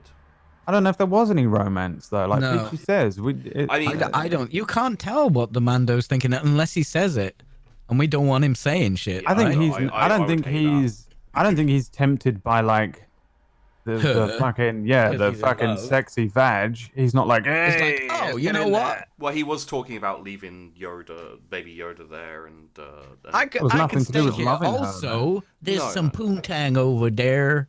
I don't think But it was she- love. I think he was more tempted by just the I Lifestyle. can fucking rest, and just not be. yeah. Don't have He to doesn't be seem Mando. to like keep fucking going back and There- picking up a but new job. Would, He's would you clearly, say? Would you he's say that clearly there's like pushing away all these thoughts and stuff. He's like, give me There's a give me kind all of- the jobs and shit in that Yeah. second Yeah. episode, and he doesn't want Would to you- think. He's just in the job. Would you say that there is a little bit of a lean towards romance in the episode? Maybe not from them. You don't get. I think that's from her. Yeah. Yeah, for sure. That's She where the wants. romance is. She's like, this guy is fucking awesome. I want to fuck him. Like, Of course she wants to fuck him. Who doesn't? I mean, I do fucking know what he looks bird like wants under to there, but fuck him. I technically don't know what he looks like under there, and I'd fuck him. I've seen the actor. Yeah. But no, but even if you You didn't, want to fucking Brad, all right? I know who it is. It's the you raped her, you murdered her from Yeah. fucking Rodrigo, Game of yeah. Thrones. But he's cool as shit. Even if I didn't know what he looked like. Oh yeah, sure. Also, she would be. She's like, if he stays here, We're safe. we're good. Be safe. We're safe as Yeah. fuck. Oh, also, one thing that really, I guess, weirded me out with this whole thing is, why are the villagers safe now? got Because rid they of the killed ATS all team? of them. Wait, did they? I thought they ran away. I don't know. I'm pretty sure they're when the safe ATS because team they've been died, they trained ran now. away. They've all been trained. They're all fucking grade A I experts. think it's the bully trope. Like, and they fucked up Yeah. their biggest weapon, and No, they've been like, trained. I don't No, they fucking haven't look been at Return of the Jedi, dude. Like, Yeah. there's a couple of people on a moon that some teddy bears killed, and the Empire is over now. I mean, this is more believable than that. Can I just say I hate it when you do that. Do what? Something stupid does not excuse something else stupid. I'm just saying that it's not as stupid as that. Well, that episode cleaned up even that myth for you, because she says I went down onto Endor and mopped up the rest of them. That was her job. Yeah. That was what she did as a shock trooper for the. Well, I she's not- remember them mentioning Endor. Was that what that was? Yeah, That's what she did. That was one of her cleaning- jobs. She Ah. she finished the job there. Yeah, with the Ewoks, I guess. What? She's done this episode before. In, Hanging out with interestingly, an Ewok. This is what she does. interestingly, she also is a character who takes away from the original series main characters, where she's like, yeah, those assholes in high command, like they just did a little bit of work, and then we spent like the next year cleaning up Endor. Right. Yeah. I mean, Is that fan service though? I think it was. Yeah. I think everything is. Every mention of anything yeah. from the movies is a little It bit does. offensive. Just do- like it does the always latest feel- episode was rife with fan service. I think- I've got other criticisms of this episode, but I don't think it's. Are they all fucking- nitpicky? Is there anything pick whatever? No, and I would, it's I not- would say Peachy's it's weird not first worth it. love, weird first love for the woman kind of gave him like rose tinted glasses for last week's episode, which was okay. It And was, yeah. but sheepdog's nitpicking shit. Well, let me say this, is my intention here talking about these things was not to shit on the episode. I did my shitting on the episode. These are just small problems that I feel could be fixed, and I thought we were going to talk about them. I wasn't intending to create this, like, divide between you two and me. What is happening here? You fucking cancelling us right now? What the fuck is No, going no, on? no. I'm just, I'm Insane. I'm yeah, just this was a fine conversation. This was a perfectly okay conversation. It's okay. Everything's fine. Everyone's still friends. No one's. What? Everything No, that was of course said not. is completely What? fine. It makes sense. No, can be nitpicky. everything you I said nitpick makes the sense. fuck out of I stuff. just disagree with it.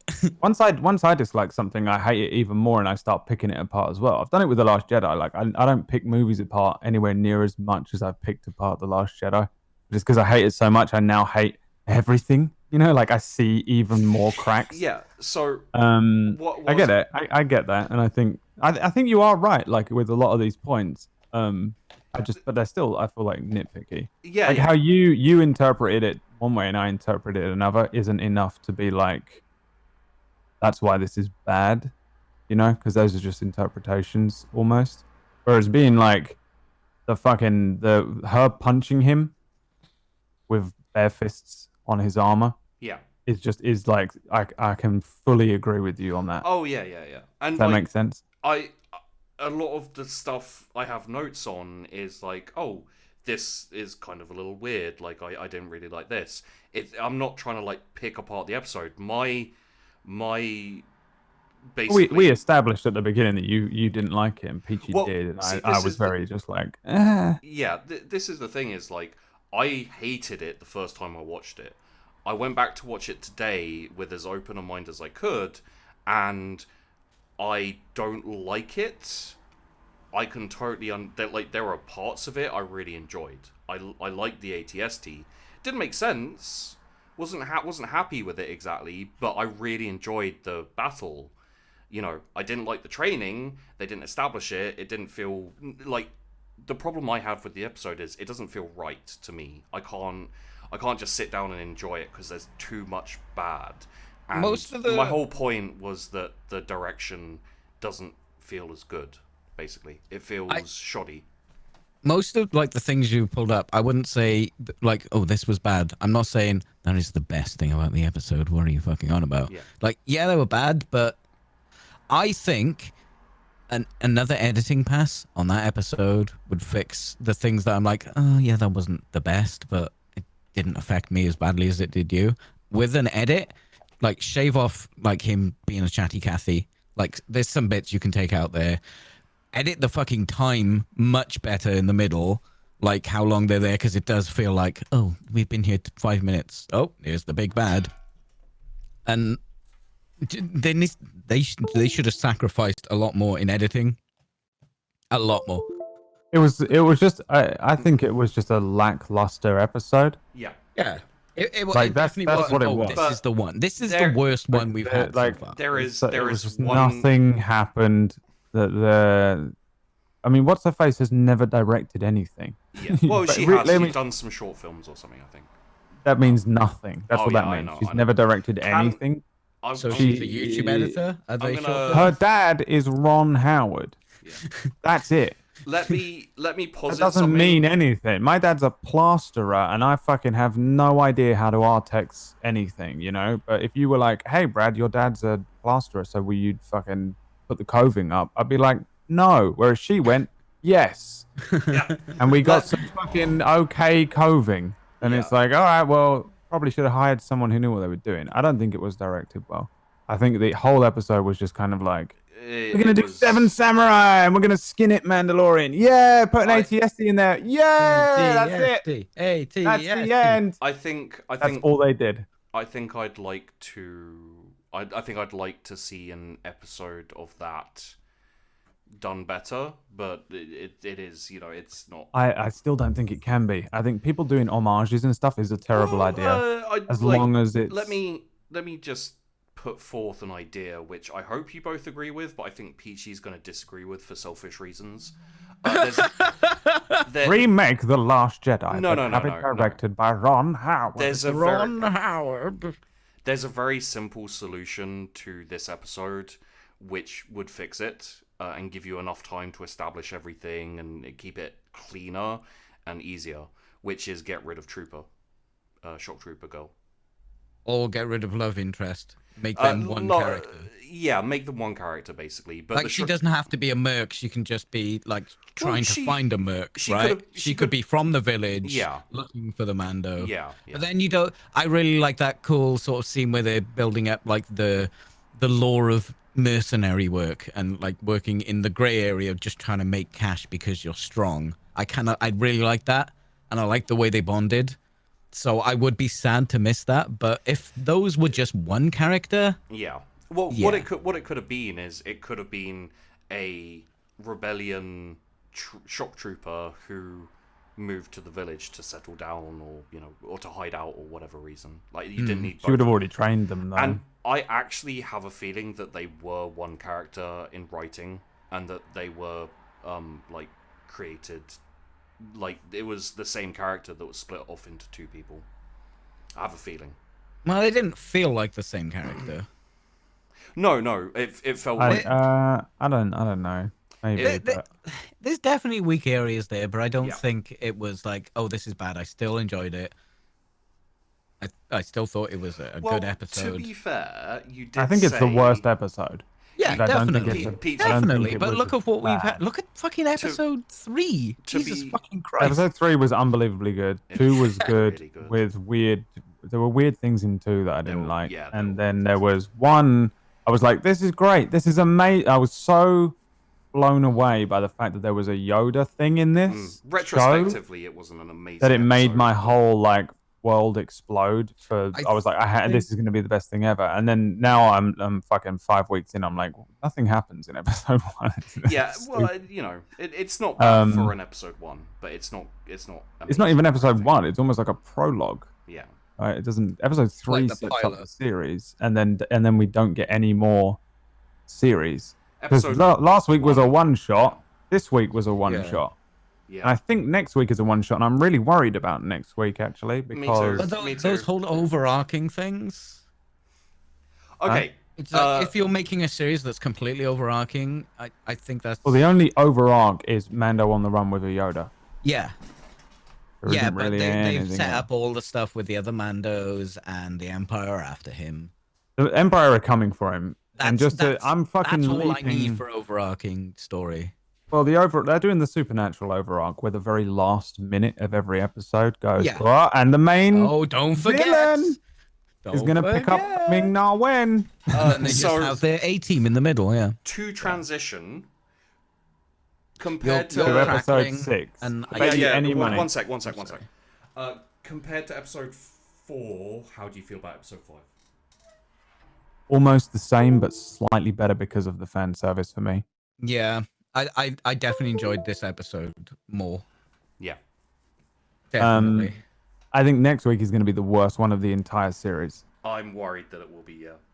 I see. I'm not sure. I feel like after what they when you make a TV show, you don't have a huge budget. It's like Doctor Who, right? You got to figure out where you put your money, and that's why there was an ATST. That's where all the money went for episode 4, right? Okay, but Agreed. next That's week, where the money went for that episode. but 3 episodes left, yeah? Mm-hmm. Episodes 7 and 8 are going to be awesome. Because Well, they have to be. 7 and 8 is going to be a 2-parter, right? Of But I- the They have to overarching be, story. because that's how it's going to work, right? Which means episode 6 is going to be the one that Jon Favreau went whatever, just because I'm working on the end so that people remember it. Well, I And that's feel like why. that's what he did for episode 4, though. No, because literally neither Jon Favreau nor Dave Filoni is involved in episode 6, which is why I'm worried about it. Okay. Well, I have a question. It's written by some dude that wrote Thor: Dark World. Yeah. And it's directed by the guy that directed episode 2, which Which was one is Dark World? a Okay, really, it's- really bad one. It's okay, so With the spiky woman? Yeah, I think he wrote all the Thors, or he co-wrote the Thors, so there's still hope. But it seems like this was the one that was like palmed off to the intern. here's the question. episode the 6. For producer, chapter 5. the director. For chapter 5, who Just as in, like, they're directed not- it? Was it the guy who directed episode 1? It's the dude that made Clone Wars, Dave Filoni. But did he direct? That's why there's so much fucking fan service in there, because it's Yeah. finally in the hands of someone who knows Star There Wars was inside so out. much fan service. It was like, oh, Star- okay. It Star was like Wars- Solo. Star Wars should be, if Dave Filoni, I don't know if he can, but if Dave Filoni was in charge of Star Wars instead of Kathleen Kennedy, I honestly believe these 3 movies would be awesome. No, better. You can't. I think say they'd be more. awesome. I think they'd be awesome. He might, but I think he probably would have gone with that original script. Have you heard about the original script for these 3 movies? Where Kylo Ren is like a Sith artifact hunter, and he's all fucking weird and demonic and shit. Yeah, it's really weird. What? I don't. Yeah, dude. Just fucking go away after this and look up what the original idea for this next set of movies, that they rewrote into Force Awakens and shit was. This new trilogy, yeah. I don't know if it would have been better or not, but that was the original idea. He was like a fucking evil fucking. It was KOTOR-ish. Yeah, that's what I've heard. They wrote like these are a lot more. There's a lot of original trilogy. There's artwork kind of idea. I really like the storyboarding and shit. Knights of the Old Republic Sith. I think they're really interesting. Yeah. But, I just want to say this. I took a lot more notes for Chapter 4, but I did take notes for Chapter 5. My first note for Chapter 5 is the old Star Wars targeting computers. Nice. Yeah, that was so cool. Everything in it. There was so much fan service in this one, and it was a little bit jarring, but I'm a fan and I like that shit. So this brings me back to what I said about my D&D that I'm running at the moment, because it's the 3rd time I've run it in the same setting, and it's at the end of the timeline. So every episode I'm like, and then you pick up a knife that belonged to the character from the first series, and everyone's like, ah. Yeah. But then I also feel like I'm alienating any new listeners or watchers or whatever. Well, a little bit. I think. Are we talking about Chapter 5 now? Yeah. Yeah, we're on Chapter 5. Okay, so if you haven't seen it, fuck off. Yeah, now is the time to go and watch it, and then come back and listen to this from what's the uptime?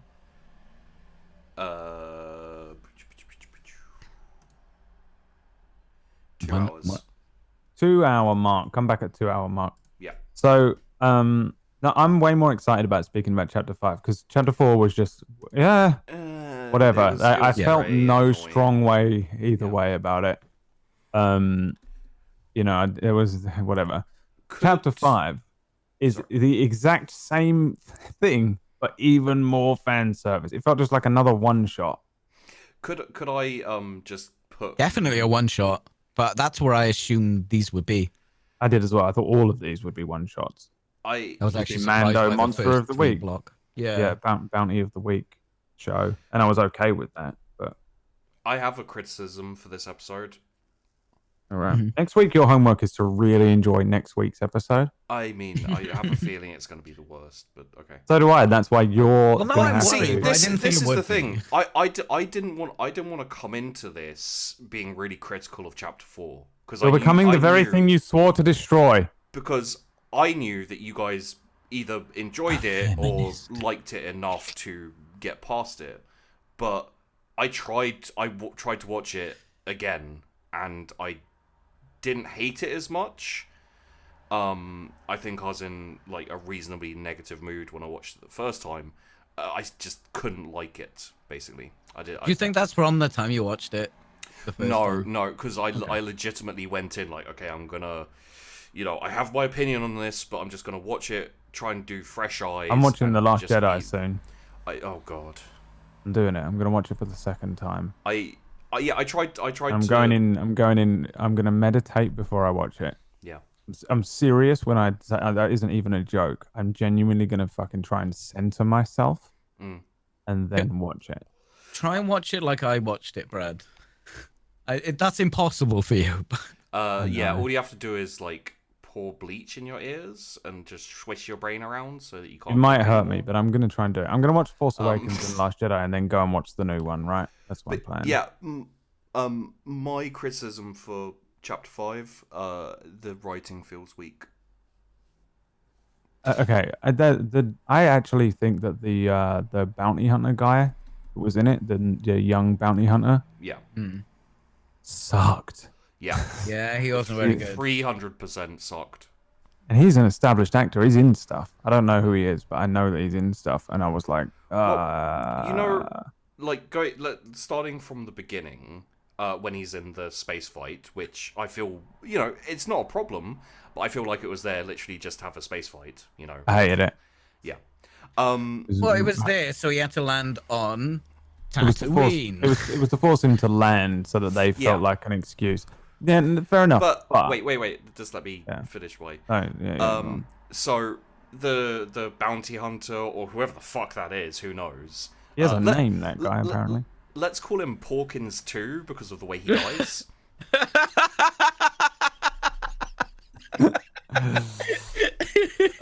Again, that's a fan service. Yeah, It that's fan opens with service. that. It's so fan. They did that on purpose for sure. But yeah, Porkins 2. See how the rest of this episode went? Yeah. Porkins 2 is like telling him to surrender, and he goes, "I can bring you in warm or cold." And then the Mandalorian like opens that, he does that weird maneuver. It janked me for a second, but I think it's fine. Anyway, and then he goes, "That's my line," and kills him. I hated it because it just seems silly that he would even be saying that. You Yeah. say like, "I'm going to bring you in warm or cold" if you're literally standing on the person. Yeah. If you're firing at each other in a dogfight, Yeah. you're either going to blow the other person up or not. Like, what's he going? What was I was the like, how are you plan? gonna Like, bring him in warm? you're like fucking both of you are like flying around, like just firing off shots at each other. You're not going to be able to like. He needs to tactically take out both of the Mandalorian's engines and then board and then still defeat him.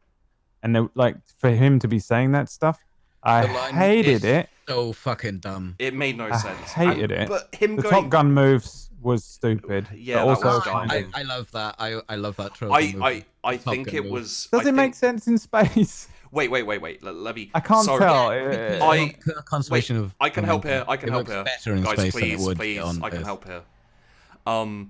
So I saw that and I was like, did he do a open flap thing to brake? And then, because that doesn't work in space. So I paused it and did it slow-mo to see what happened. It's got reverse thrusters, basically, that open up. And it's like a brake maneuver, but it's with thrusters, so it, like, janks. So it does work. It just was never established. It works better in space than it does on Earth. Yeah. But it was still dumb, and it felt... I enjoyed the maneuver, but the line... and he goes, "That's my line." That's probably the only time I've gone in this entire time I've watched this entire series. Like, I hate that.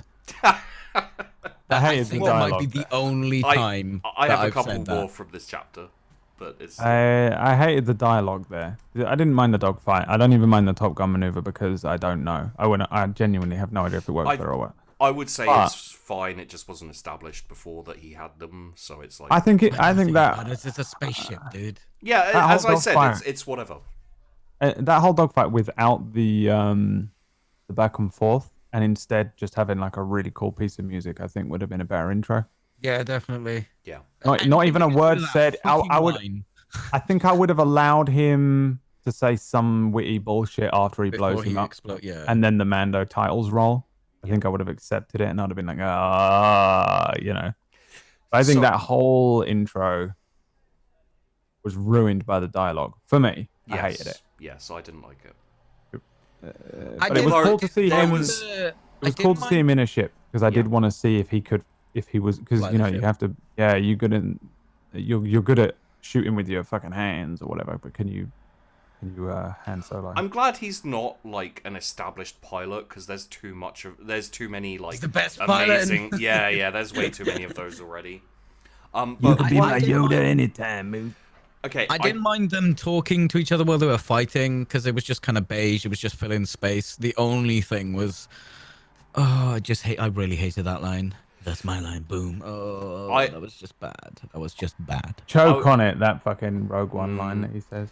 I would like to choke on it or whatever. That's what it was. That's the fan service. It was calling for Rogue One. I hated that. The worst line in Star Wars. Let's put it in the Mando. It dragged that movie down so much more than it should have done. You know, like I should have just been like, oh, for fuck's sake, and moved on. But I was like, I hate everything now. You know, for a little bit there. It gave me depression. Before then, I was a healthy-minded young man. Something that I thought was really cool and was fan servicey. I don't know if you guys caught this. When the Mandalorian was leaving his ship, the way they recorded, the way they shot and edited the ship door opening, it was exactly the same as the way they did it in the original series, side by side. Yes. It was. Yeah, that stood You out. noticed so that hard 'cause too? it was- yeah. Yeah, 'Cause yeah, was yeah. like, I saw that and I "Oh, was that like, is so "Ooh." Star Wars right now. Like literally, my note was that door closing on the ship the same shot editing technique Yeah, as did original? they just put that in? Did Because they it was just spot yeah, on, wasn't it? It was beautiful. I love that. It was and it's really just good. such a little thing, and I was just like, The yes. cinematography in this episode was pretty good. It was it was good. I don't know if did they have different cinematographers when they have a different director or whatever. Don't know. It's not important. Yeah. It just kind of stood out. This whole one just felt very old school Star Wars. How did you feel about the pit droids? I liked it. I know I was shouldn't, like, but I did. when I saw them, I was like, oh, but then Yeah. I just fully accepted. I was like, okay. Yeah, I warmed up to it. yeah, I think I did the same as you. My initial reaction was like, oh, fucking kill me. Yeah. but then Especially when he taps him on the eye as well, and Yeah, it's like, yeah, this is just the Phantom Menace all over again. But it didn't feel as jarring as it could have, because it kept his hatred of droids going, so there was a reason for it. And also the kind of the pit lady talking to them worked decently. Yeah, like and the there was like rapport was 3 good. of them. It wasn't just this Yeah. one droid thing. It was like a whole thing with 3 of them, and there's stupid droids. It did also add to the like very basic shitty feeling of Mos Eisley, the fact that they're using pit droids in like a starship, in a ship thing, which I like. I was like, okay, yeah, I'm okay with it. And then No, the first time I saw them, I was like, no. But then, like, seconds later, I was like, oh, actually, no, this is it's fine. okay. It's like, yeah, This is just me going, oh, the prequels exist. I mean, it wasn't even the prequels. It was just... No, but that's what it did to my brain. I was like, Yeah, oh. yeah. It was a bit. It was a snap jarring. thing. It wasn't me thinking it. It was just like Yeah. my brain just went, no, that's where it went. It was But a then- jank where you just like seconds your later, head. I was like, oh, no, this is actually fine. Yeah. And then when she's like interacting with them later, I was like, oh, no, that was quite good. yeah. The next thing I have is the stormtrooper helmets. Yeah, is that I was like, are they on the same planet as the Mando started off? Well, Is it the same shot? It must be the same set. yeah, my note for that was, why are there stormtrooper helmets here? Why were the stormtroopers there? Like, to just... Well, they were on Tatooine. They've been on Tatooine. Well, I thought they were on Tatooine originally, searching for the... Like, that's why they were in Mos Eisley and everything, was they were searching for the droids. I didn't realize, like, they were stationed there, I guess? Well, yeah, but 'Cause if you look at anything that's got the Empire like reaching out, they always put a station there, be it bare bones or anything. Yeah, I guess so. It's just something the where I was Empire like... does. I was under the impression that Mos Eisley was on the wretched hive of frontier. scum and villainy. Yeah, it just didn't make sense to me. But, They were there in the original, and So- the Empire just has this history of just because they can just drop an entire base. There you go. It's Yeah. like Lego, IKEA, boom, it's there, it's done. Yeah. The only thing I was like, are we on the same fucking planet? And I'm like, no, we're on Tatooine now. We're on Just Tatooine. every planet in the galaxy has stormtrooper helmets on spikes. I think it's just like trying to point out, the Empire is fucked, and like Yeah, stormtroopers are getting just murdered left, right, and It's center. probably because that's literally the pub where he does these are not the droids you're looking for. Yeah, I think he's even sitting in the same place. Yeah, Like, he I goes can't- in. I mean, there's a droid that's serving at the bar because he wasn't allowed to take the droids in. Remember? Yeah. That's like the point. So My there was like a Oh, droid yeah. my thing eyes going on, almost and there's rolled like a little bit. droid straight away. That alone is a thing. He's like, you Yeah, can't bring the droids in, and then they go in there and But now it's the being droid served is by a the droid. problem. The dude's sitting where Han was sitting. Exactly where he was sitting. The shot, the Exactly. angle was even the same. He Yeah. does I not really deserve enjoyed to this sit there. episode, and I understand how fan service it was. I like no, he does deserve does- to sit there no, because fuck that character. because he's so shit, and he's like. Yeah, but he's trying to be this big shot, right? That's He's the trying point. to do everything to look cool. That's the point. That was the point because He sucks. he's sitting there and he's like, I'm a bounty hunter, and he's like, well, I'm not. and then he reveals that he's actually just a fucking scrub. That will lead into one of my issues with this episode. But I have a note that is the most important part of this entire episode. Mm-hmm. Basically, when the lady finds Baby Yoda, and she's like picking him up and she's babying him and all this kind of stuff. That's the first time he's been babied. Yeah, this is why. Is he a baby or not though? That's the other fucking thing. I don't understand what he is. He is a baby. In my head, while she's Or babying is he? Because him, he seems to understand all this shit that No, he doesn't.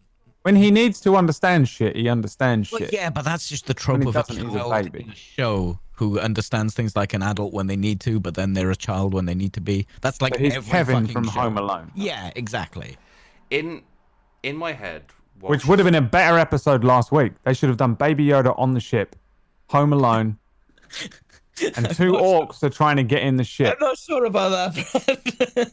Dude, that would have been. I would have watched the fuck out of that. That'd have been better. It would have been the prequel episode that we all wanted this week and never got. I'm not sure I want that. All right.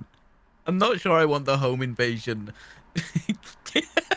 Kevin McAllister, but it's Baby Yoda. But it's Baby Yoda. Kevin McAllister with the Force.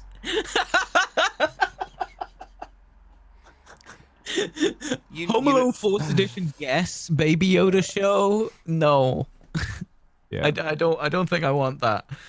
I tweeted a Home Alone pitch to Macaulay Culkin a while back, which was basically him as an like middle-aged guy, Kevin McAllister, who has like his life has gone downhill and he's now a vigilante who hunts down home invaders and like traps them in houses and like tortures them and stuff like that. I was like, that'd be fun. But no, wow, that went really dark at the end. The final 3 words just completely changed that entire. Oh yeah, no, I think it'd be really fun to have like a really dark, fucked up, really dark, fucked up Home Alone sequel. But no, so it kept going through my head that Baby Yoda was 50 while she was babying him. And yeah, but they've established that because the droids in the first episode says sure species, but gestate age, whatever it. I can't remember what he said. Yeah, I know that. But he's a baby. We get it. But what went through my head is, what's really fun? Pretending that Baby Yoda is Danny DeVito. Is it fun or if you watch episode 5 pretending that Baby Yoda's Danny DeVito, it's hilarious. No, I like that he was actually being babied. Yeah, because they have set up that he does have some understanding that he probably wouldn't have if he was a baby, but then she treats him like a baby and like, oh, it took me ages to get him to sleep and stuff. I think it just like kind of reestablishes that this is a defenseless child, just with the power of the Force. Not that defenseless, but I mean, like he lifted a rhino and nearly died. Yeah, for like, you know what I mean? He's not fucking Yoda yet. No. He's a fucking Mary Sue. I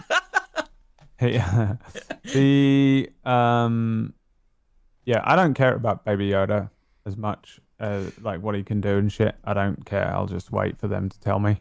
Yeah, he's going to do something, right? I'm okay with like waiting and seeing where they go with that. Yeah, it's I'm sure it'll make sense.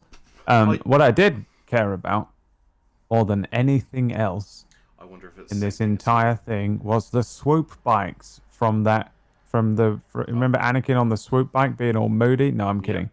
Was the do you remember? I was wondering where the fuck you were going. What was that fucking song that that they did? Was it the Oral Nauts or someone? Who did that fucking? Who did Laser Master? Who did Laser Master? It was Oral Nauts. What was the one they did with Anakin on the fucking bike? The greatest music video of all time.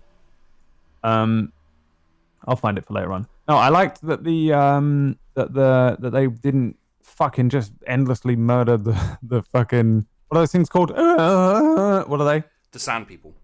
Yeah. Oh yeah, and sorry, they're not. Fucking converses with him with like this weird sign They just language. fucking he just goes over and Jawas Tusken them. Raiders, the Tusken Raiders. Tusken Raiders. Raiders.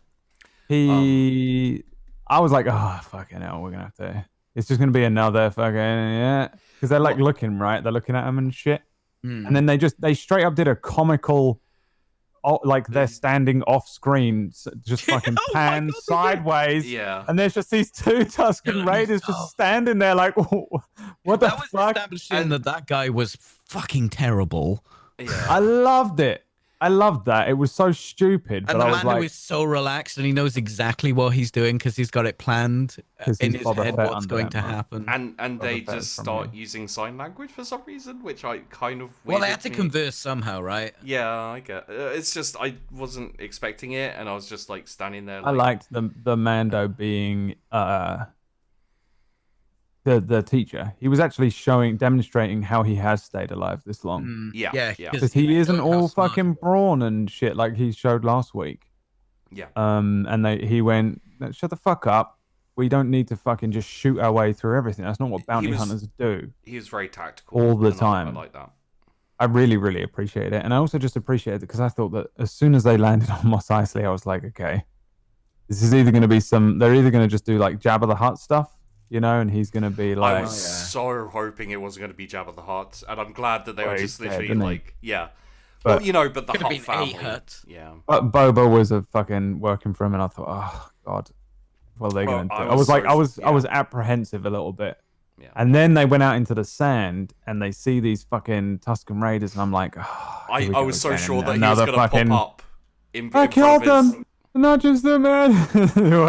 I was so sure that he... The children. I was so sure that he was going to pop up in front of the guy's binoculars, and it was just wasn't going to... It was going to be terrible. I was like, oh, thank fuck they didn't do that. The amount of fan service in that one, I was expecting them to do the rifle shaking thing and actually play the tape back. You know how they do the shaking? They just they play the tape backwards in the original because he just moves his hands up, but they roll it back and forth. I was fully expecting that because I was when I realized how fan servicey it was going to be. Yeah, I was just like, what's the next thing? What's the next thing they're gonna do? I need to know the next. I understand that it was fan servicey, but it was good. It wasn't fan servicey because it was shit. Oh, we need to put something here so they know ATST. Yeah. You know, the fan service in this was decently done for the most part. It felt like it was fan service. You know why? Because it was made Dave it. Filoni. Yeah, I fucking swear by him. Do you know why I love him so much? Directed it. I know. Yeah. Yeah, that's why. Well, I like the best episode so far was directed by a woman. Yeah, I know, but Deborah Chow, wasn't it? It doesn't fit the joke. Yeah, I know. The sorry, you're right. The callback, the comedy over everything. Yep. The so Dave Filoni, I think, almost forced his way into this show, from what I heard. I'm glad he did. Because because Jon Favreau was like, we're gonna put a baby Yoda in it, and Dave Filoni was like, please let me control this. Please, like, if you do not let me be involved in this, you're going to make The Last Jedi again. You know, it doesn't, like, Jon Favreau, I now very much trust with it as well, but Dave Filoni is in charge, I think, on this project of, like, controlling all of this fan service and how they use, and make sure that if you're going to put a baby Yoda in it, you don't ruin the lore, you don't fucking holdo maneuver the baby Yoda through a fucking Sarlacc pit. You know, like, they're just, and I think that's what he's doing, and this episode proves that, I think, because he went, I'm going to fucking just slam fan service in this, and you're still not going to be pissed off. You know, like, how? How isn't that annoying? How is that not annoying? It should be. It really should be. Yeah. But it wasn't. I just went, I was like fucking, I'd like yippied when I saw the fucking pit droids. I was like, why do I fucking hate those things? But I'm so happy. When they first showed me the pit droids, I was like, oh, but... Well, you know what would have happened if I Dave wasn't Filoni ready for the fan service. If Dave Filoni wasn't in charge, they'd be on Naboo, and Jar Jar would have been looking after the fucking baby Yoda. Do you know, like, shit like that. Yeah. This is how you the control. guy he got his bits from was, what's his face? slave owner from the first one. Watto. the lady Watto, that's it. the lady who did the ship repairs would have been like, oh, you see these pit droids? I got them from this kid. You know, he was a famous he was a famous pod racer a while back. Well, they mentioned that isn't because she says throw the body into Beggar's Canyon, and isn't that Yeah. the thing? But that's Throwaway fan service that adds rather than detracts. yeah. It's not a blaring, flashing light in your face, which we'll get to later. If you got that reference, maybe not. I wasn't even listening because of the sound of a motorway that you live underneath. Yeah, it's not a blaring, flashing light that like blinds you. Fan service. It's just like subtle slipped in there. The fan service wasn't just them adding stuff like that. It was the shots, though, the lighting. It's much better. It was put together so well. Yeah. And I think the show does better being simple. Yes. In this way, I mean with cast. Sorry, just having a couple of characters that you're focusing on per episode instead of like a whole village, and rough. you know, like I guess like this. I didn't like this bounty hunter or whatever, but the story was just there was AB bounty hunter, fucking our bounty hunter, evil bounty hunter, or like, you know, the bounty. And then just with like the Yoda was kind of left on the side, like he didn't really do anything. He was just there, and we just cut to him for fucking just to fucking cut to something else for a bit and come back. There was one bit in the stuff we've talked about already that really I had a really big problem with. Maybe you guys will disagree with me. The fact that he let the bounty hunter see Yoda, baby Yoda, it would like. It makes no sense why he'd allow that to happen, considering everything they just talked about. I can't tell whether they're doing it on purpose or not. His weird, just dismissive approach. Yeah. With this baby Yoda, he keeps just fucking leaving it. He just locks it in a fucking. Well, he doesn't even lock it. He just closes the cupboard door. Fucking left it. Like, but I brought this up. I brought this up about out that's not how to raise a child. And there's a shot of the Mando's face, and I don't know, it's projecting, but it was like, oh, I'm disappointed in myself for being like this. That's probably projection because he's wearing a fucking helmet. I don't know what he's thinking. Yeah. This is what I'm saying when I say I haven't really thought about it much since episode 2, because I don't know if they're going to deal with it or not. If we get to episode 8 and it ends and they don't mention it, I'm going to be annoyed by it. And it will retroactively piss me off that he's acted this way in every episode, kind of just dismissive or whatever. But, I mean, like, if they do address it, then I'm okay with it. But I said it about episode 2 when I said that it's weird that he just let it follow him into the canyon. Do you remember? The reason is so that it can use the Force, and it's not. It just doesn't make sense, and he's so dismissive, and he just lets it wander off behind him, lets other people see it.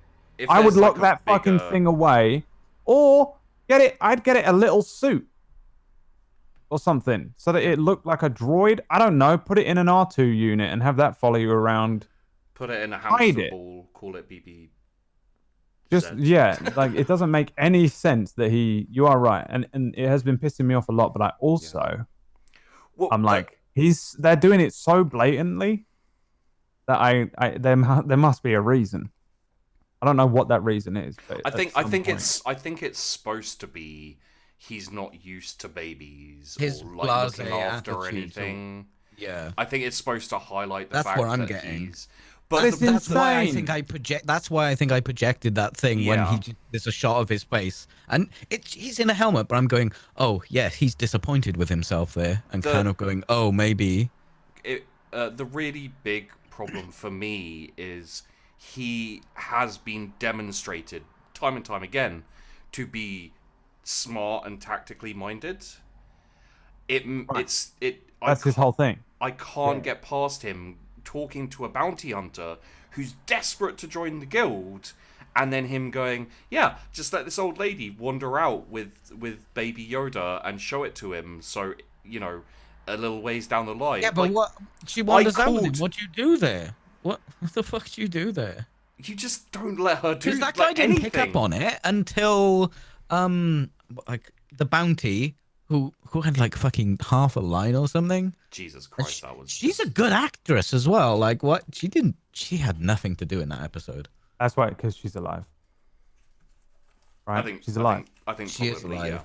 yeah. No, There's no, no, they didn't, unless she was like, I really like Star Wars, can I be in this? And they went, fuck yeah, dude, you're awesome. I think her name's Yes. Ming Na Wen, because she's in that's it. Yeah, that's the name. Agents of S.H.I.E.L.D. Yeah. But yeah, unless, the thing is, she might have had like some sort of weird, Do you know what? This is a Western. They're taking a lot of Western tropes. The shitty bounty hunter shoots her, right? right? So we think she's dead. Maybe she comes back?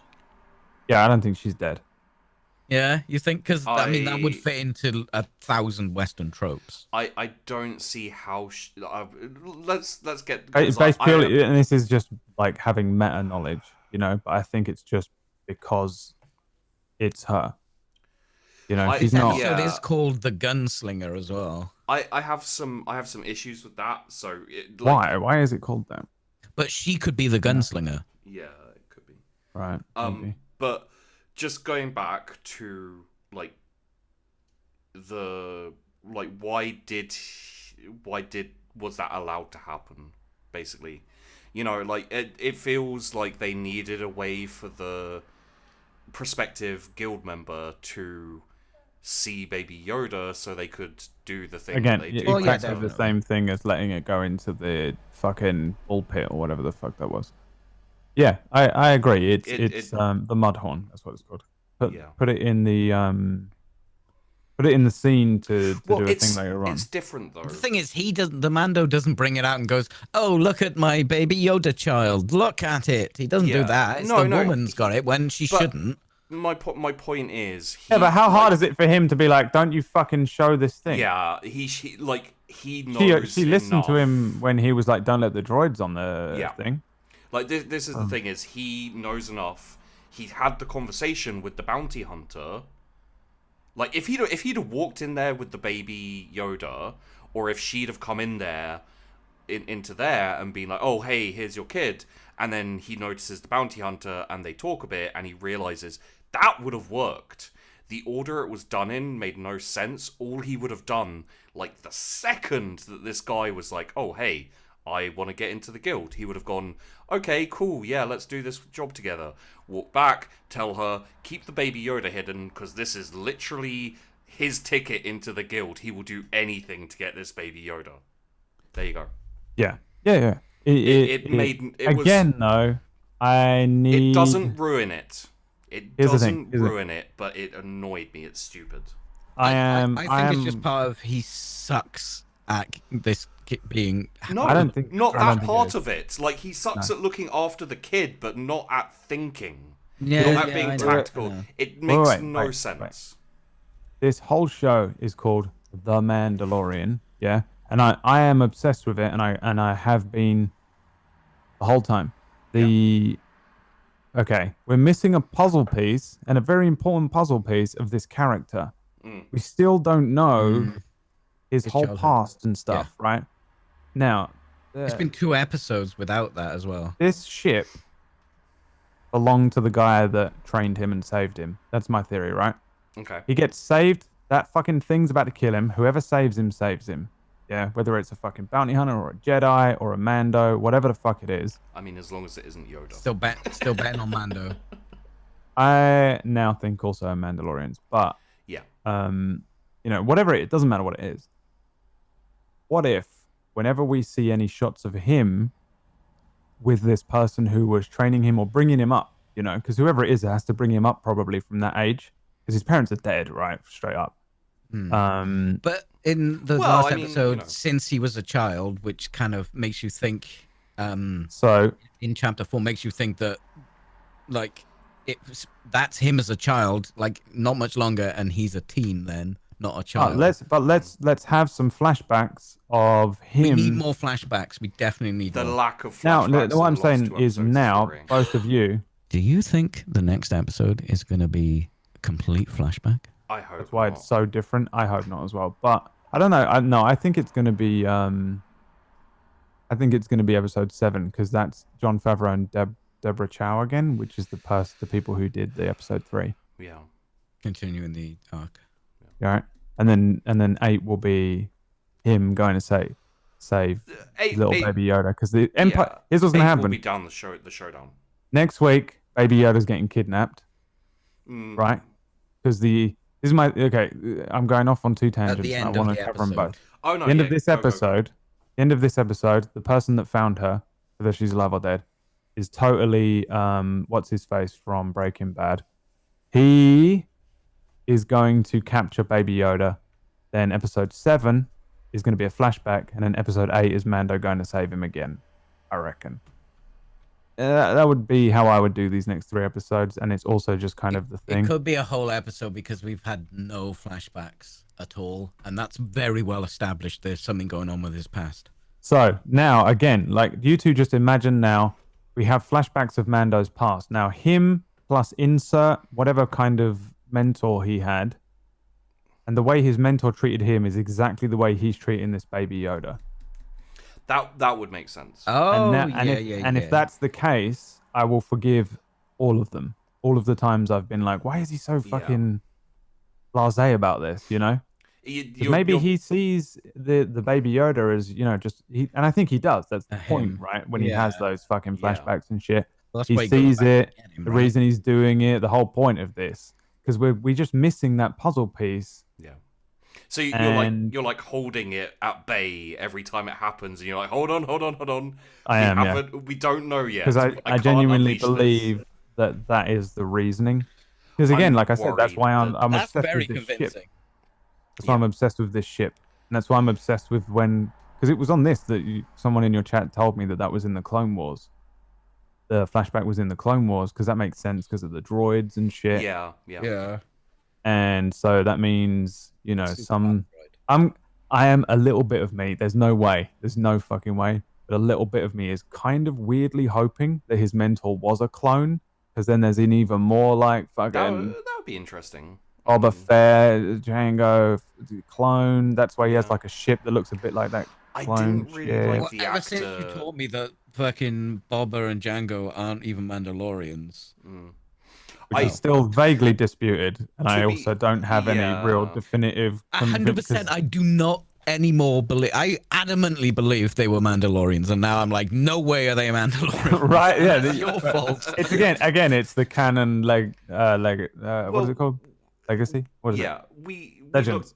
We looked into it, and we read up on it a little bit, and it was. I watched a lot of videos. Look at this. Look at your chat this week. They are not Mandalorian. Do you remember the other time that I mentioned this 2 weeks ago, and about 40 people were attacking me, and I was like, "Well, I'm wrong then," and I went away from it. I was attacking you. I was like, "No way, Brad." Everyone turned on me, and I was like, "But I'm pretty sure they're not." And I was like, "Okay, I'm wrong." I just sat there and was like, "I guess I'm wrong." Fucking ended the thing, and a video came up like the next day in my like recommended. That was about like, who is Jango Fett? And I was like, I'm gonna watch this, and then I sent it to PG. And I was like, this. Fucking, first of all, this shit's listening. Oh man, I felt so like fucking mirror. I felt like vindicated, but also at the same time I was like, fuck, I just straight up lost last night. I just got my ass handed to me, you know, and I was wrong. I was right, but I was also, you know, I think it's one of those things. It's canon. It's contentious. Fucking bullshit. It's one of those ones where the law's been retroactively changed and it's horrific. They've done it so much. Like if someone is like they are, I'm like yeah they are, you know, because it's fair that you think that. It could be either. It's like when people try and argue with me about 40k law, I just say, fuck you. 40k law makes no sense, and it's been fucked with so much that there's no... You know, Warhammer 40k was written by Stephen King originally. Yeah, it's actually not set in the universe. It's set in Maine. It's set in Maine, but a version of Maine that's inside the Game of Thrones. I mean, fantasy setting. Okay, so I would be willing to believe that Stephen King wrote a lot of 40k lore, because it does seem like it was written by someone really fucked up on cocaine. Ba-ba-ba-ba. Um, but no, Right, carry on. where are my things? Because there was something else I wanted to. Yeah, get all of your hate out now. Well, I don't have that much hate for this episode. There's only a couple of things, and mostly it's just like bad writing for like bad lines or a few things that don't make sense to me. They may make sense once I've brought them up. But why did she take her helmet off when she got blinded? The assassin. So you could see the actress. 100%. Oh, yeah. That's yeah. why. It's just. I just assumed it was like when a flash bang goes off when you're wearing night vision. Well, but no, her helmet. Oh yeah, wasn't... that's why. Oh, it's painful, but the reason it came off is so you could see who it was. But her night vision was her scope. It wasn't her helmet. Her helmet didn't do any of Oh, that. I don't think I even watched at that point. I don't even remember this happening. So carry on. Oh yeah, wasn't it heat? Was it a heat Probably vision? looking at I my can't phone. fucking No, remember. she was like looking through the scope, and it was like a heat night vision type. Yeah. And then it flashed, and she like took her head away, and then she took her helmet off for no reason, and then just went back to the thing, and then got blinded again. I was like, that's weird, but whatever. There was a line: "Don't let her get to the bike. She's no good to us dead." Yeah, fan service though. 100% fan service. He's no good to me dead. I didn't understand that line. Boba Fett, Empire, Carbonite, Hans frozen in or he wants to freeze hand in Carbonite. He's no use to me dead. Oh, okay. I loved it. I was like, I loved it. But the line doesn't make any sense. Makes more sense than fucking dead or cold or warm or All of them fucking every line in it is probably from Star Wars. Like I picked up on so many. The high ground from Star Wars. There were sets, the angles, fucking lighting. Yeah. There was the fucking she has the high ground fan service, motherfuckers. line where they were doing the old sniper wolf. My question for you guys is that sentence legitimately makes no sense, right? Because I didn't understand what the fuck he was talking about. No, it was definitely a weird line. It was like a weird beat where it was just like, wait, what? Why is her getting to the bike meaning she's going to die? Right, yeah, that's fair. It was just bizarre, and I was like, but you should just be a better Star Wars fan. Well, maybe, but also you just didn't pick up on the reference. So the reference did make it better then. No, it did. How could it? No, what? No, knowing what the reference was made that line better for me because I'm like, hey, but ATST. Question: did you get janked at all by that line? No. Or did you just ignore it? I didn't ignore it. It definitely stood out because it was kind of odd. No, it's very odd. No, it was kind of odd, but it was. It was the line word for word from the movie, so it didn't jank me out at all. I mean, I paused it when it happened because it janked me out. But don't let her get to the bike. She's no good to us dead. And then it literally says. I can't remember what the entire situation. I would have to watch it again. It's when she's handcuffed and the Mandalorian's going out to get the water beast or whatever the fuck it's called, water strider. I can't remember what it's called. And the bounty hunter's staying with the assassin, and the Mandalorian turns. That then? Yeah. And the Mandalorian turns to him and goes, "Don't let her get to the bike. She's no good to us." I literally need to watch that line. I need to watch that fucking scene. Yeah. It just. You're cracking like fuck. Sorry. Okay, sorry. I wrote it down, and that's what he said. It was weird. You got a time fucking stamp for it. Oh, I found it. What? The line? Yeah, I literally just clicked back. Right, but Boba Fett says he's no good to me dead to Vader, right? Yeah. Mm. Is that what you mean? Or you mean in the show? No, I'm in the show. Hang on. Oh. Okay, he'll go and do the thing. Yeah. That's exactly how it played out. Yeah. That's how it played out. It didn't stand out to me because it was obviously. It's a weird line. It's a weird line. Yeah, that's my problem here. Is it it's just a didn't weird jank line me out. and it doesn't make any sense. No, it didn't for me because I got the reference as well. But I guess it janked Sheepdog out because he didn't get the reference. Well, if you don't get the reference, it's in there because it's a reference. It's not just... in there for any because they're saying in the chat. The implication is that if she gets on the bike, she either escapes or you have to kill her. Right? That's what he's saying. Like, Yeah, she gets to kill her. Don't let her get to the bike. Kill her.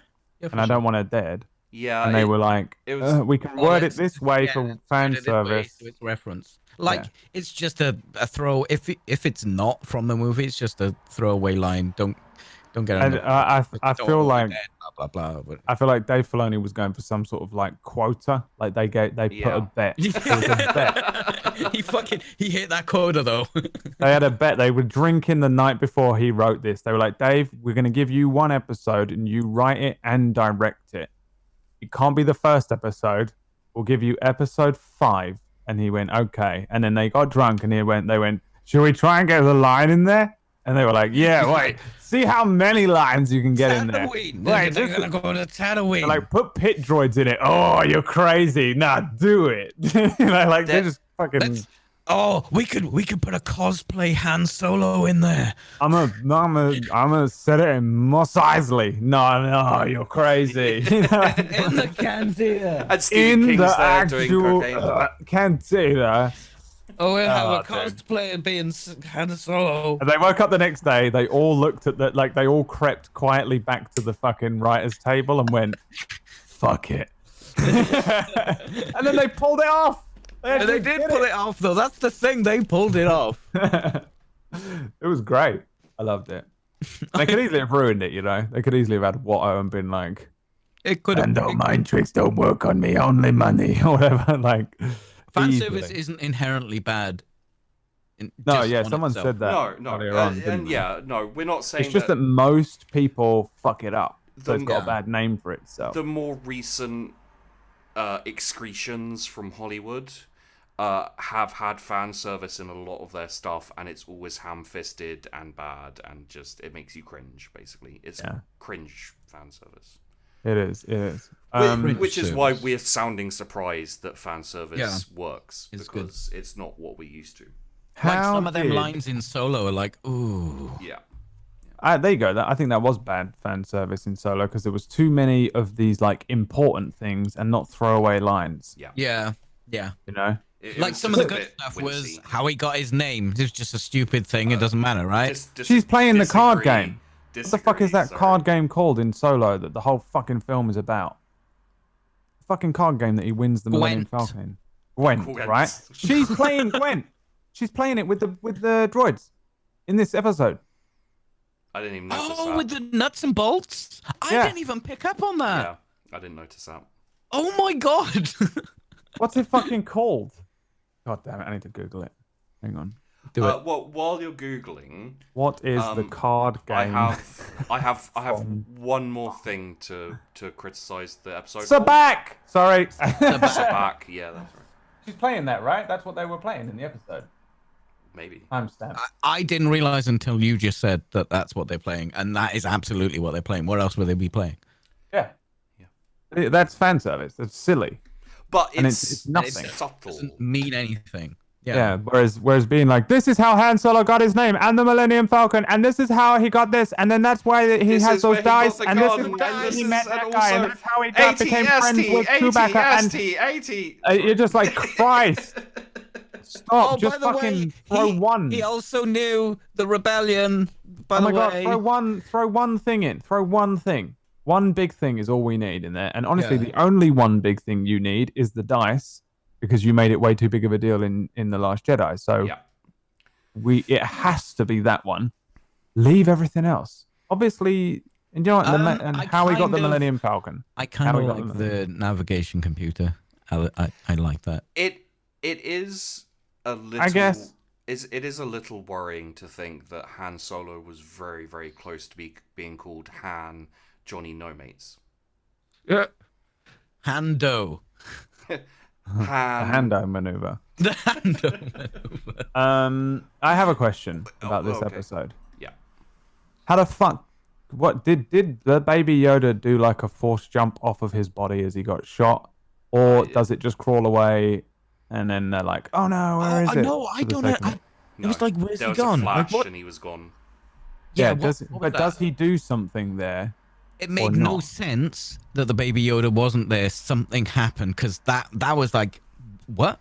But Can Brad, it? what?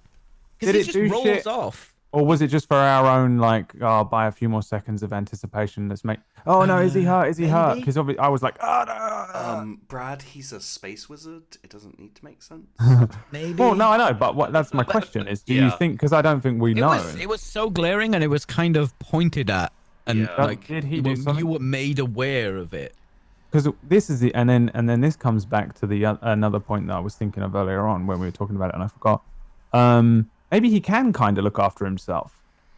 I think, And that's why I was saying at first, is he actually a baby? And maybe Mando trusts him because he's like, I think that little thing is 50. Well, it is 50. 50, but it's still. Can it kind of look after itself? And is it just relying? Look at elves. You know, elves in D&D, like they're teenagers when they're 100, or I can't fucking remember. Right? Yeah. So I understand that still, whole they thing. know shit, but they're It's like dogs still in adolescent. dog years to us, you know. Yeah. That kind of. I get that, but what I mean is like, can it look after itself? Maybe to a I think degree. it can. Okay, here's a question for you guys. Would it ruin things if on the last episode he goes to rescue Baby Yoda and Baby Yoda is like kicked ass and he's actually like, He's standing there and properly he turns. adult and aware of himself and maybe can even speak? Oh, my favorite thing in the world. Yes, that's not right. Yeah, but it would be the best thing ever. Yeah. If it happened, just because it would be it was so destructive.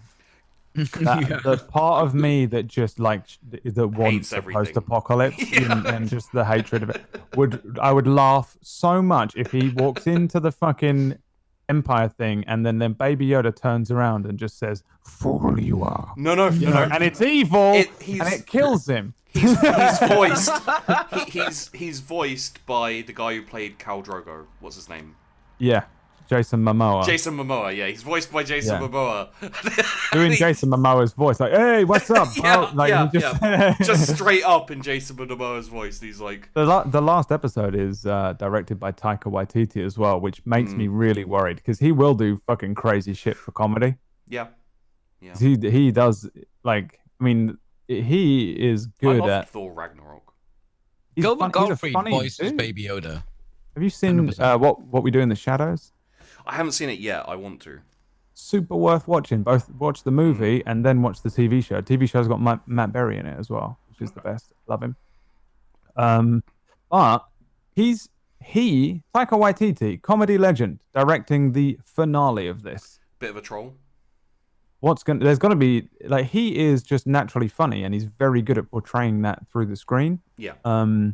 He can do serious. There's bits in Thor Ragnarok that are legit. Oh yeah. It's the overall tone of Thor Ragnarok feels more like a comedy. Yeah. Really. Yeah. But he will just throw Hulk out and have him land face first and shit, right? Like, I'd like blow the tension out. Which could be an issue for episode 8, I think. Well, I'd like to put out, just to hopefully ease our worry a little bit, I think one of the reasons he made Thor Ragnarok a bit more comedy is because that is very clearly the strength of the Thor actor. Oh yeah, they learned that lesson hard. Yeah. Thanks to the geezer who's directing next episode of this in Dark World. Christopher Yost. That would be jarring as hell. What would be the point? Yeah, I wasn't being serious. That's weird. Like, Christopher Yost is doing the next episode, and he did Thor: Dark World, and then Taika Waititi is directing the last one, which is a bit weird. Thor: Dark World is just painful, man. They're tapping into the old Marvel crew though a little too much. I'm worried about it. It's people on their list, isn't it? It's Disney's list. We got a list. It's the Disney list. I know, but I don't want them to Marvel this show. No, they're not marveling the show. There's been little breaks in it where it's been, you can, it like tears open and you can see the Disney behind it, but nothing too bad aside from for me for episode 4. was a bit. Yeah, you fucking. I can't believe how much you actually disliked that. The I things you're bringing up, I'm like, yeah, those weren't good, but it doesn't. well, Yeah, this it didn't drag it down that much. this is It the was thing. super lackluster though. I very Yeah. much agree with you Yeah. that it was the You know, it was kind of like just a basic. 24 episode season. Like that episode is just nothing. That's like. Yeah, I'd sure, say you've got to have those. if there It were was just it They're was saving money. basic. They are saving money for If- something. Look at it though. It's dead bang smack in the middle. If there Episode were- 4. if there were we'll just put 20 this one there. if Yeah. there were like 12 episodes or more, then I'd probably be less critical of this episode. But there They are put the It's lamest just- episode so far after the very best, like the Yeah. absolute Mm. high It of was the like- end of episode 3. It was a Yeah. hard Down transition. into that. That's rough. But Well- also they know that the high will keep you going through to 5. Yeah. And we get all the fan service.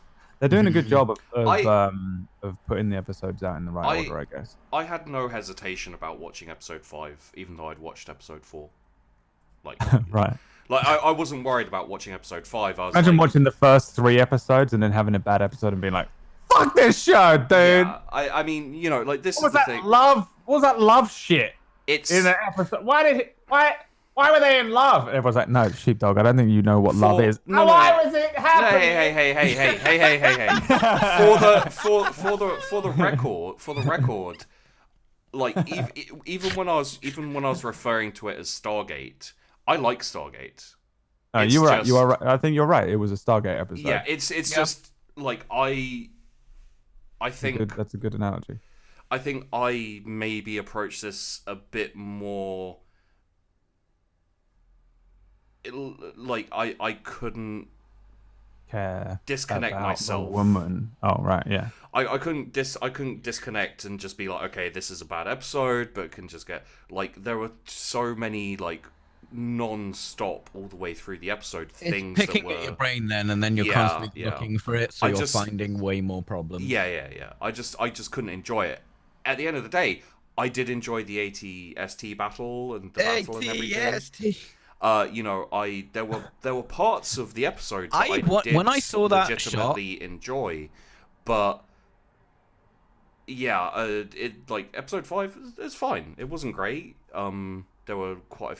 There were a fair few issues for me. I've got one more left, but yeah. Sorry, carry on, BG. Well, what was it? When I saw that shot of the ATST, my wallpaper, when I Yeah. saw that, I felt so good. It was like when all the Mandos in episode 3 burst in. Yeah. That's how good I felt during that episode. I love that shit. I love that. I love the ATST as well. The same way I love Vader. It was yeah. the same thing. It's the exact same Yeah, it maneuver they was. pulled there. I mean, That's Vader was... that's the Rogue One of the episode. Yeah, it's Rogue One of the... Where it's of the just Mandalorian. unnecessary, lame, lackluster, and then like there was like one moment where it was like, "Fuck yeah, dude, that looks sick," and you know, like, and you're like, "Fuck," and then it's over, and you're like, "Well, I probably won't watch that one again. I think I'll leave that one I think forever." I'll skip Here's- to where it goes all monster movie-ish. Yeah, I mean, that's all you need to watch from the episode. The rest of it is... No, I like the world building, the lore building of what being a mercenary is in this world. I think that's important. This could have been. You're right. It could have been fixed. That what instead of having 2 characters, 1 character, it could have been the Merc character. I Easy. thought you were going to disagree with me because it meant getting rid of the lady who you love. Well, no, it needs to be a badass, right? Yeah. She needs to be a badass because It'd that be widow perfectly has fine. these little hints of badass, but it doesn't go into it. Yeah. They edit it. They take out a lot of stuff. They stop him being so chatty in the start, Oh, and God, then they kill me. fix whatever the fuck the pacing was in the middle. Seriously. Well, actually, you just answered a question for me in my head, I think. Why does she want to fuck the Mando so hard? She's the only person in the village who can fire a gun, which means her husband, who is clearly dead for some reason, was a badass, maybe? So she's kind of into that shit? That's why she wants to ride the Mando as soon as he shows up? Could be. They just kept Is all hinting you- at there's all you something can else say. going on with her, and the fact that she can fire a gun and literally everyone can use a stick. I She's reckon not from that. She's she- not from that village. Well, this is the thing: is they didn't establish anything, so you can literally come up. She with might have whatever you been. want. Maybe her husband was a fucking stormtrooper or something. Maybe like that. This is what I'm saying: is like if they'd have given us something to work with in that episode. Or it'd be just a lot removed a lot of easier. those or threads. just So you don't even removed question a it. lot of it where you don't need to question it. A middle. It's Just fucking get rid of it. Just get rid of the middle. I don't know if it needed the beginning in the No, bar.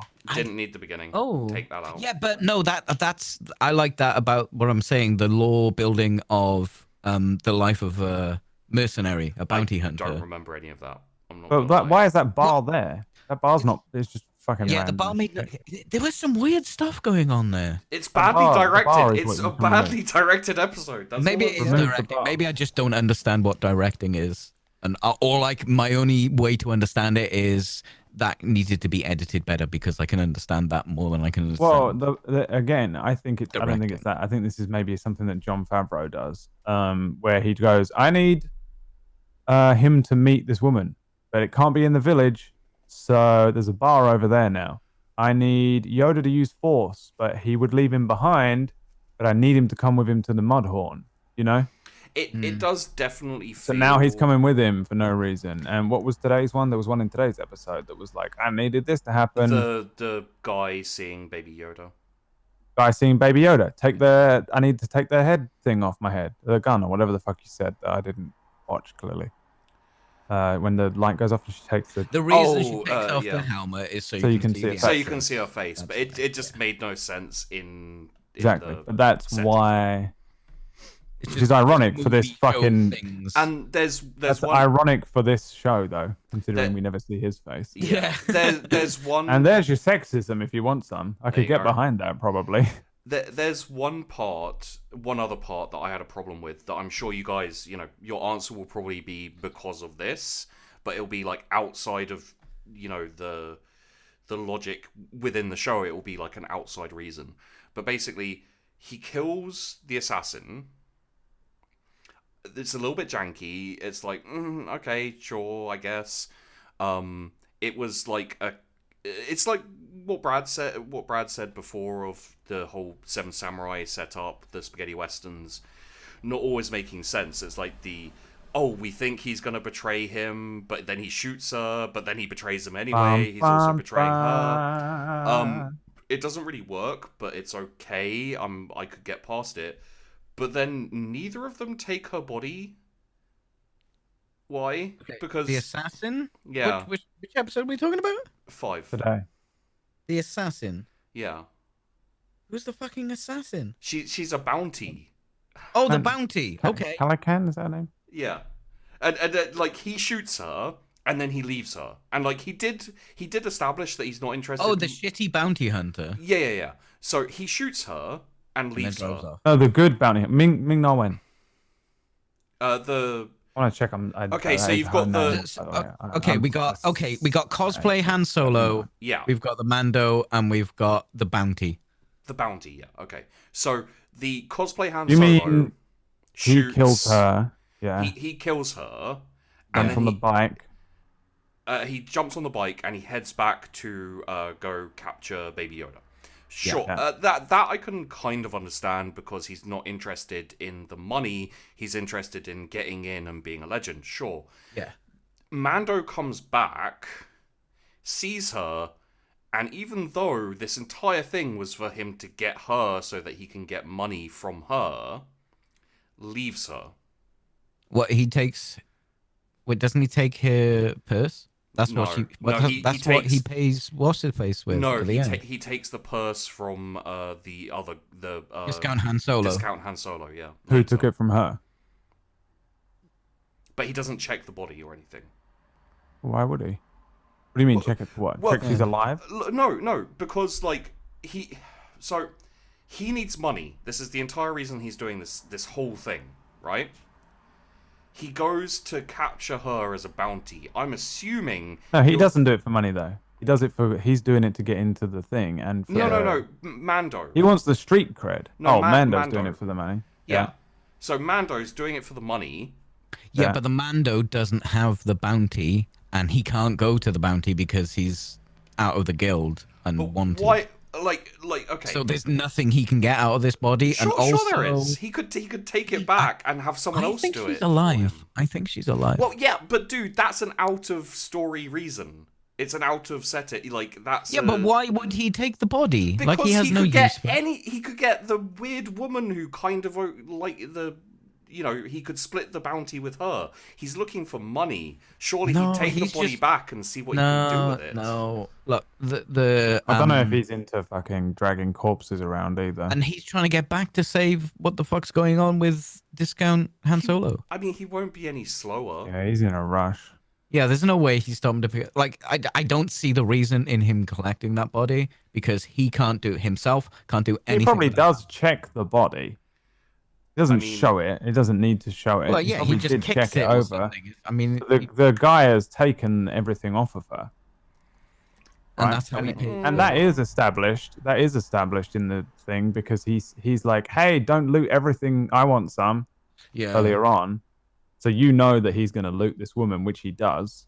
So he's already looted all the good shit off of her. All Mando would be doing is bringing a corpse back with him. Which could be worth money as a bounty, but Which Yeah, he but he could doesn't use even to have the tracking prove- thing. to He has prove nothing. the bounty and all that. But he's got to fucking pick this body up, tie it to that fucking thing that they CGI'd into all the movies. In the other one, whatever that thing's called, the fucking Tatooine. I horse. was half expecting that Tatooine thing horse. to like explode, like step on a mine or something, just as like a fu. But You he's know got that to tie thing it to it, but he's got to go back, man. Like he knows something's up. I guess so. I don't think he cares about that body. He just wants he's going back. That's not his priority. Make He doesn't. his He child. prioritizes this fucking kid. I mean, does he ever? Well, yeah, he does prioritize. But he busted out of the fucking guild just for this kid. There's Yeah. something in his brain that's But like, I'm then- looking after this. He knows No, the kid can that force counts, teleport. that cancels out what you were saying earlier. How he keeps forgetting to look after the kid or give a shit about it. Yeah, Again, but when missing it's puzzle in piece. direct danger. Yes, that's but we different. can't take a missing puzzle piece, Brad, and fit it into this puzzle that I am putting before you right now. he Having the doesn't- kid walk around with you when you're going around, even though, and then people are going, yeah, you can't do that, and he's learning. He doesn't that know the shit. kid's in trouble until he gets to the body. Exactly. Okay, but what? Then like, his brain's okay, going, oh, look, okay. guys. Okay, my question: why doesn't he take the body with him? Is there What? is He there doesn't a need the body. There's nothing on that body for him. Apart from the bounty, which is what you're saying, but I Yes. don't. Who's he taking it to? Who's he taking the bounty to? he has been a bounty? Who's he dragging this corpse to? He has been a bounty hunter for a long time. Also, Yeah, the but bounty is alive. Who's he has taking? been, he has been a bounty Who's hunter. he taking it to? He has been a bounty hunter for a long Got a time. guild fob on it. I'm trying to answer the fucking question. Jesus Christ. He's been John Wicked. He's been excommunicated or whatever, Yeah, right? what you're gonna say is, oh, he knows a fence that can just deal with that. He'll take the No. body, give it to them, and then take a cut, and then that's done. That was the kid.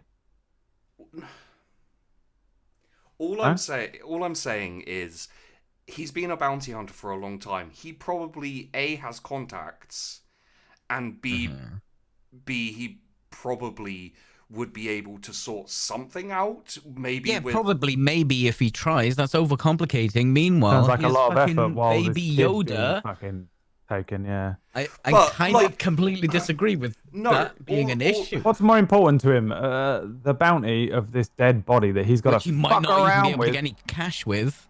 or the fact that this kid is clearly going No, to. look, I agree with you, but I don't understand.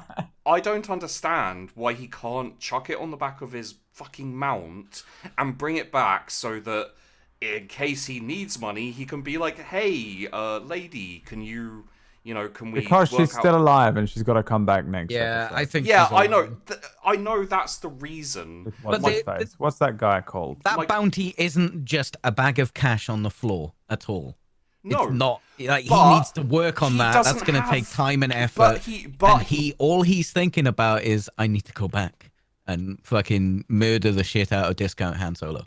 I mean, probably. Oh yeah, yes. and he also said she's no use to us dead, so it's Oh, an yeah. alive only bounty. There you go. There's your answer. Boom. But that You want- wasn't. you want- Boom! No, it's you always solved. want in-show Even evidence. The problem line is solved. You always want in-show evidence. No, like yes, that You're is. gonna get better than that. She's no use to us dead. That is a good argument that I hadn't thought about. No. Look, guys, This I'm is not... me last week, by the way, when everyone was attacking me over the thing. In 2 No, weeks, he's but- going to be like, He's gonna be ha proved No. You see, like, this is the thing is, I'm not trying to criticize. I'm just pointing out something that was an issue for me. I didn't understand it. I'm trying to figure it out. Yeah, I'm but not- the I'm whole not like- conceit of this drop pod is we all have different ideas about Star Wars. Sure, but I'm asking you guys if you can think of a... I'm not being like, no, you're wrong, this is terrible, which apparently is what this has turned into. I'm literally... I'm not looking to argue, I'm looking to figure out. Okay? Okay. So, Now. like, when you said, oh, she's no use to us dead, that implies that there is no alarm. Moving there on is to no the dead... next most You want important it something thing. concrete, I get it. I just want Yeah. something, you know, like to be like, oh, okay, that. Yeah, Well, I that, think that there is makes it make something, but sense. that makes it concrete, doesn't it? I think that makes it a lot more concrete because it implies that, you know, it's an alive only bounty. There's no reason to have her, and it gives them a good reason to bring her back if they want to. Although that also would be a bit janky because Maybe that line was put in after, because they can make the Mando say anything. He's got a helmet on. They don't Yeah. have to lip sync. yeah, that's true. But the dude, whose name is Giancarlo Esposito, right? Okay. He is called, because I just looked up what his name was, and on IMDb it says that his name is Moff Gideon, which means he's a Moff. You know, like Moff Tarkin. Oh, Oh. what the discount San Holo? San Holo. That's his name, San Holo. I don't know. He's just the dude. He's in the trailer. That's the only reason I know he's in it. But I think who's that picking her up at the end if it isn't him? He's in a cape. Oh, sorry. I thought you meant. Yeah, discount who was that Han at the Solo. end? It's him, dude. Let me show you what I'm talking about so you know who the fuck I'm I talking completely forgot about that bit at the end. She's alive. She is alive. Yeah. Holy shit. about. This She's guy in the Discord. Yeah, it's a little bit It's him. yeah. I'll chuck That is apparently how do they even have moths There he is.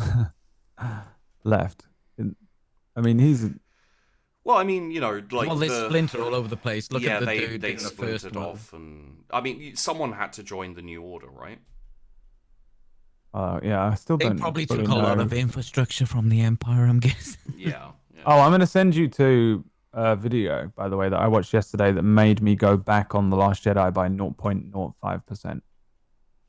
Oh, that's huge. That's like twice the. I still hate it like 4 billion%, but now it's 3 billion. Well, 4 That's billion more than minus doubled 0.05%. your idea of it. That's amazing. That's a big movement. So he is apparently a Moff, which means he is higher up than that guy who gave the Mando the quest, right? Bounty hunting is a dangerous profession. That guy, Werner Herzog's character. Yeah. So he's telling him to go and get. He's telling him to go and get Yoda. All right, go get the baby Yoda. Go get the baby Yoda and bring it back so that we can clone it. You're gonna We're clone trying this to- Anyone Yoda. around here seen? We got Baby this other Yodas? actor, what's been used in a tiny spot, Hmm.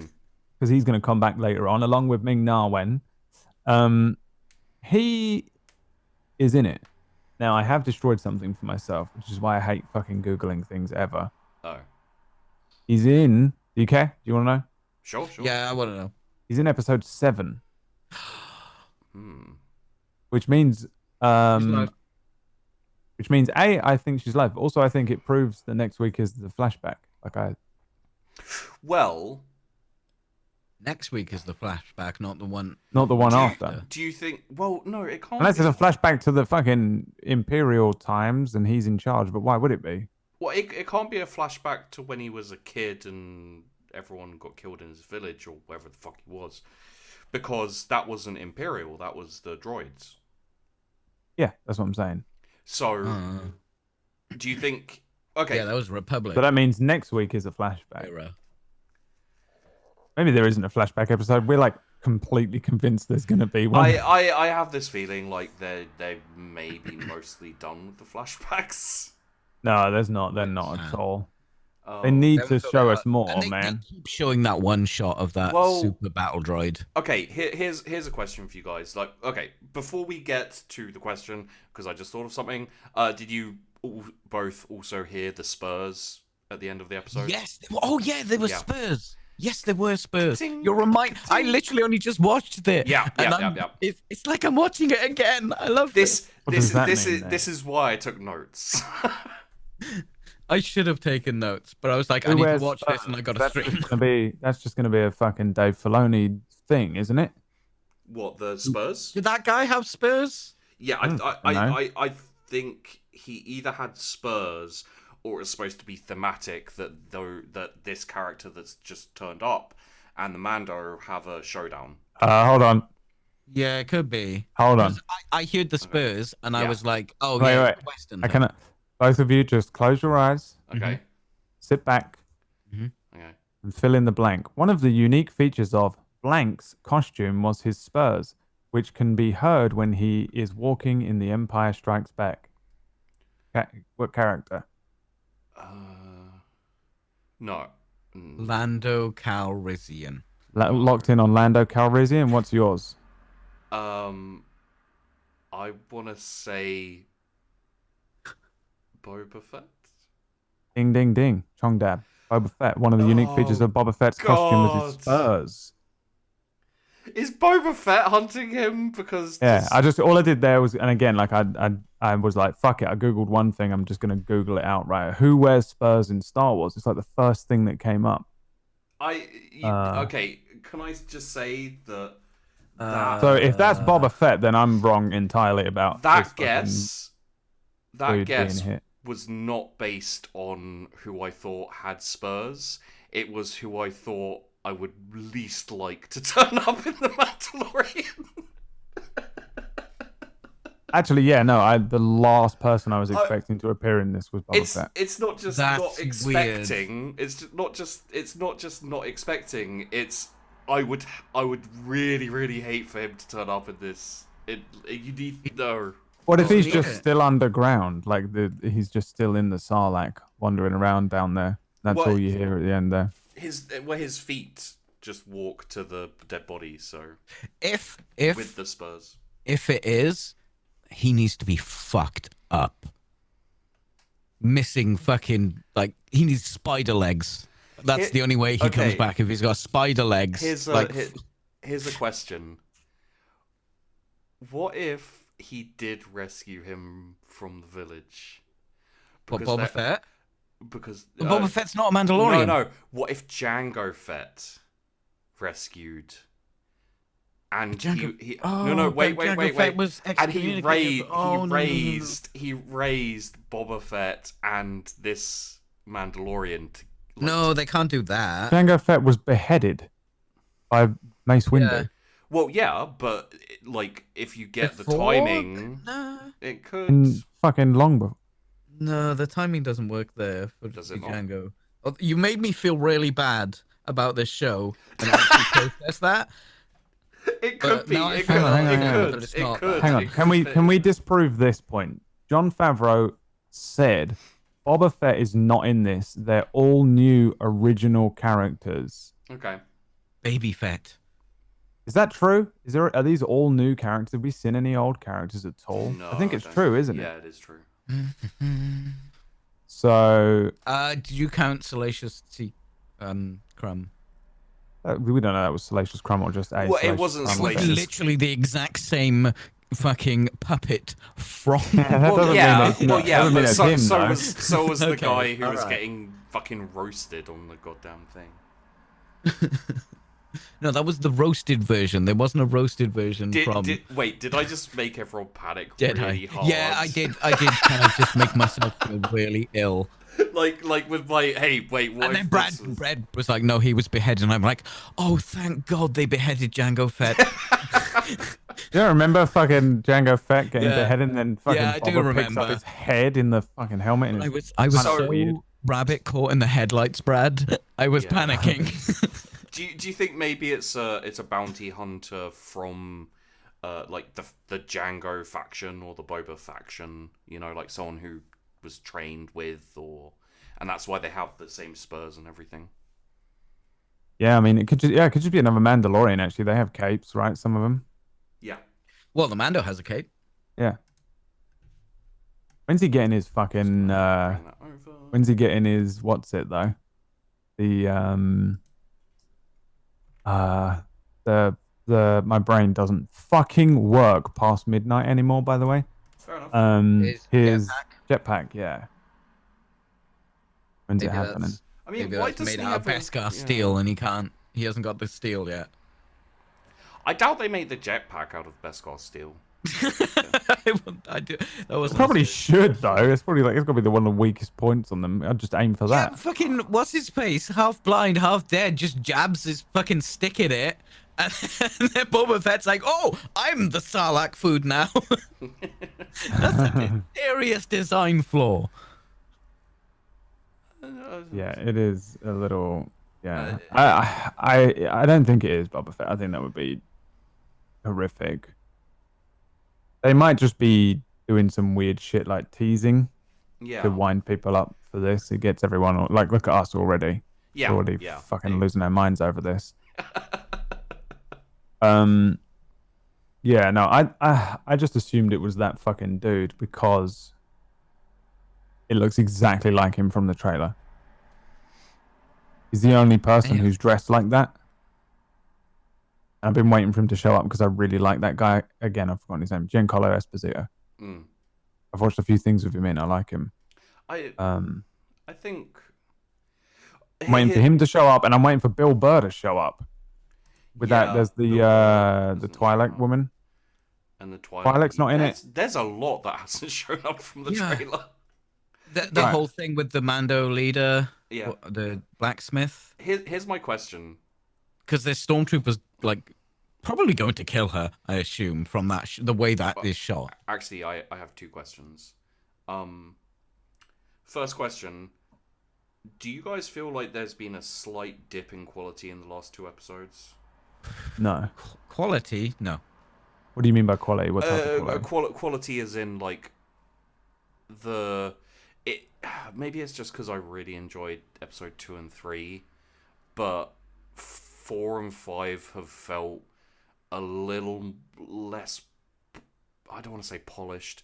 They felt because the last episode 5, is super polished. Like the cinematography and the way that's finished is really good. That's why I didn't want to say polished. It felt badly written in parts, and like it felt ham-fisted in some of the like deliveries. I don't know about quality. I would say the quality from episode 4, before, like it was quite obvious where the money went. Yeah. Because episode 2 had the worst CGI, by the way. Yeah. With those fucking things. But I don't really way care worse about, than the like, ones that were in this. It was really bad, bro. I was like, yeah, whatever. I don't care. This is great. There's a lot of shots in this episode that are like locked off green screen shots, like watch him get on the bike and stuff like that, because it's hard to do that speeder bike like floaty thing. Oh, when it was bouncing, that was really cool. When it wasn't moving. But if the one where he gets on it the second time to go back was like a locked off, like pretty quickly done looking green screen trick. But again, this is me being production cunt, and I hate doing it. And this is what I turn off in my brain. And I know that I'm seeing stuff that I think, like how PB created those LUTs out of nowhere. Yeah. And we were like, this is magic in that. Black magic. But yeah, there was a few shots like that, and there've been quite a lot of them through this series. Episode 1, 2, and 5. Especially in 2, a lot of those shots, some of the CG. But obviously the money on that one went towards the bounty droid. Because the CG on the bounty droid was really good. And when they did the CG shot of the Baby Yoda. Yeah. Do you know, with the Baby Yoda, I can't tell when it's a CG shot and when it's a puppet shot. I can't tell. I can, pretty much. Yeah, I can. I think probably every time. I question it a lot. I'm like, I can't 100% say That's this is one of definitely. I think that's one of my sixth sense things that I really just struggle Yeah. with. And I absolutely, all I want from life is to be able to turn that off so much.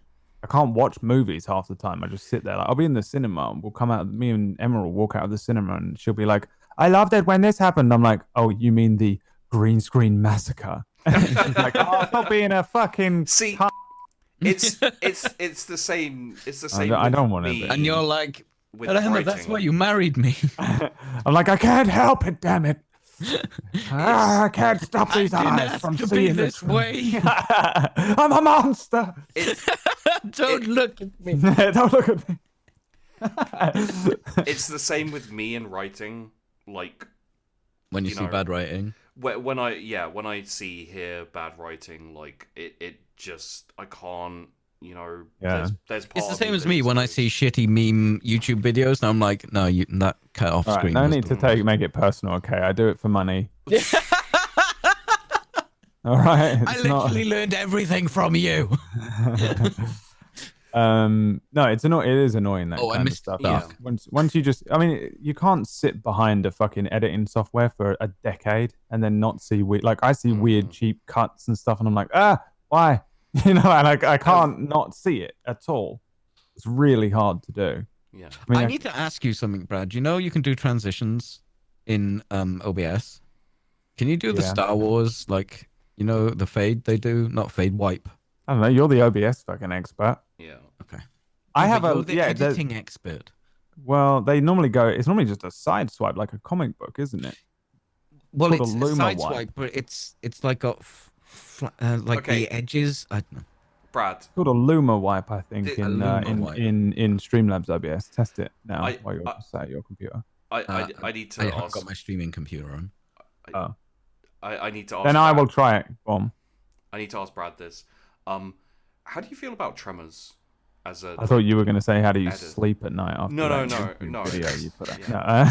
No, how like because I feel like Tremors is one of the best made films in terms of like editing and production. And... I don't think I've ever seen Tremors with my adult brain. Oh, okay. I saw it as a child. When did that come out? 90 something. Yeah, it was Um, pretty old. But it's just I like, remember really liking Tremors when I was a kid, but I wouldn't be able to comment on it as an actual. I watched Tremors as a kid and Adult. enjoyed it, and then I watched Tremors as an adult quite a few times now because I fucking love it, and I love it. Like the sound. Isn't the entire film set outside and it was a big deal? Maybe Something like that. all I know is like and part of this is like from watching review videos, like people have pointed out, so it's not all me catching it, but I've gone back since to watch it and everything, is like the way they shot each transition. They'd end a scene with something really quiet and then start with something really loud, you know, that's like making noise for the whole like Tremors theme of, you know.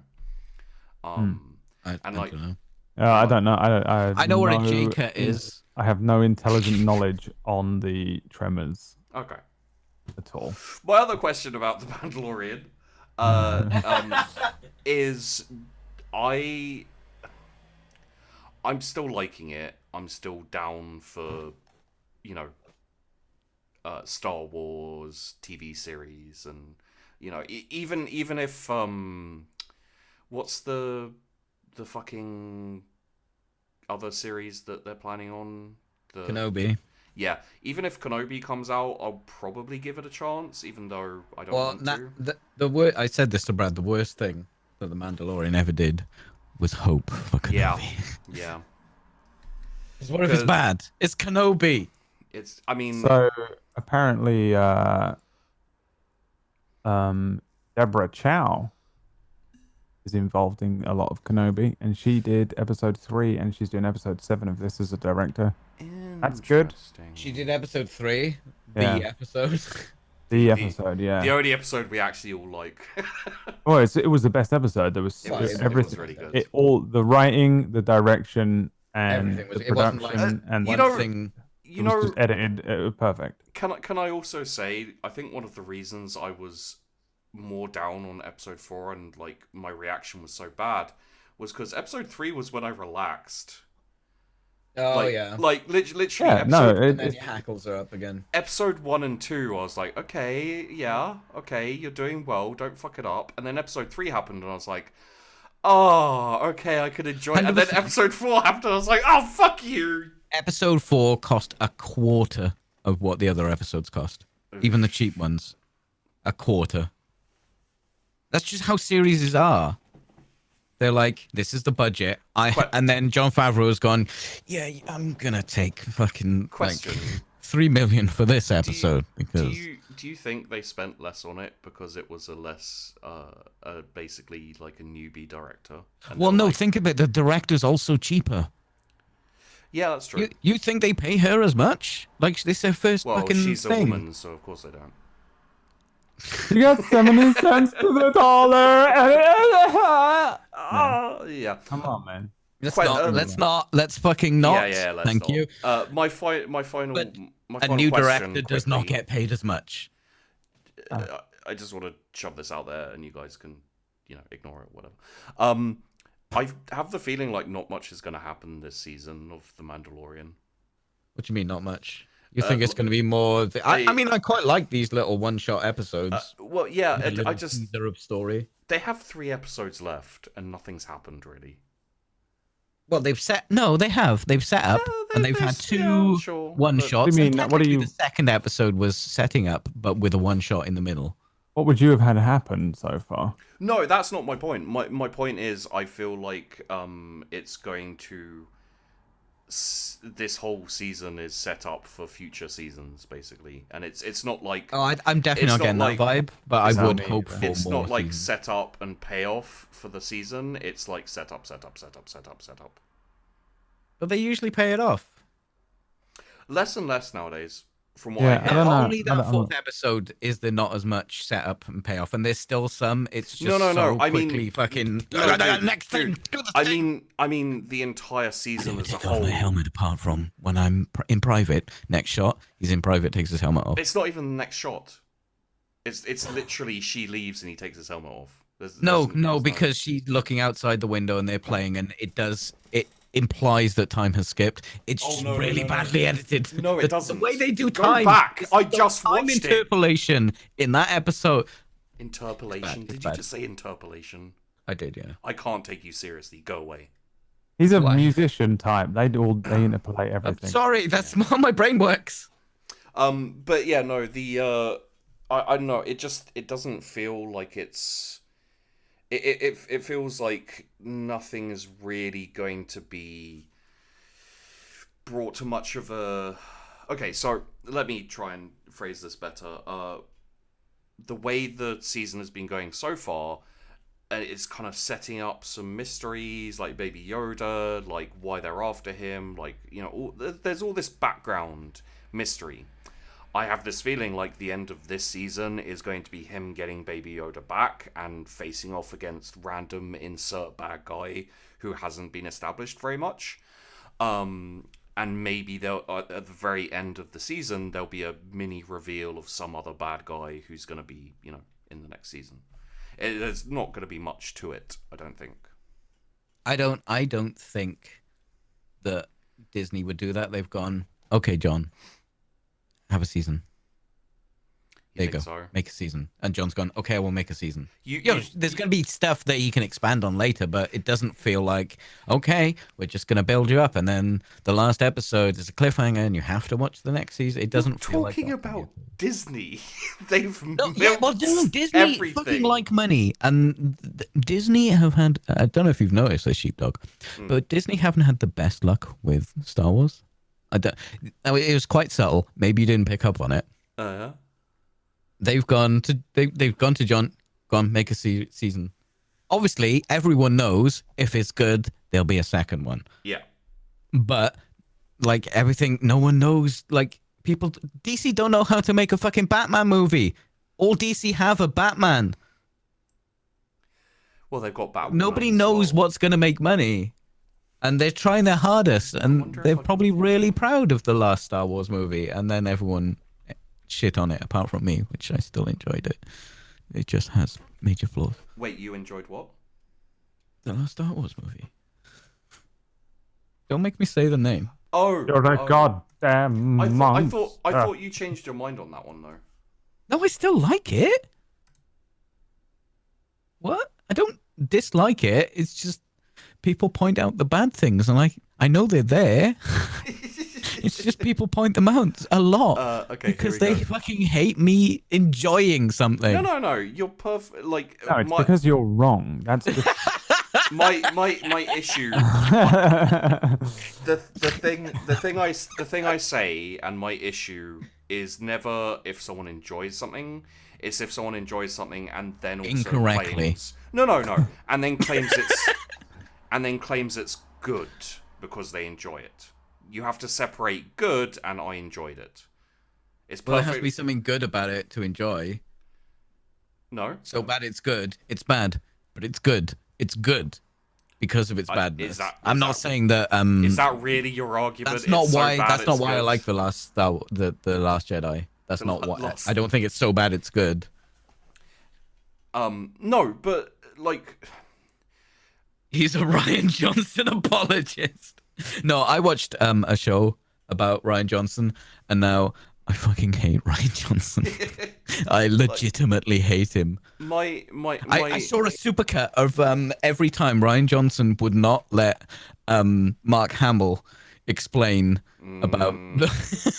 Did you It was see- a supercut. That's all it was. Did you see the clip of him literally shaking with what I think is rage or maybe just depression? Depression. Mark Hamill looked about 90 when he was just there and he's just like shaking like, oh god. Incidentally, It's horrific, yeah. Can It you makes see- me want to cry to watch. could you see the gif that I put on the stream? Yeah. It's, Is that Batwoman? it's Batwoman. It's when she flies.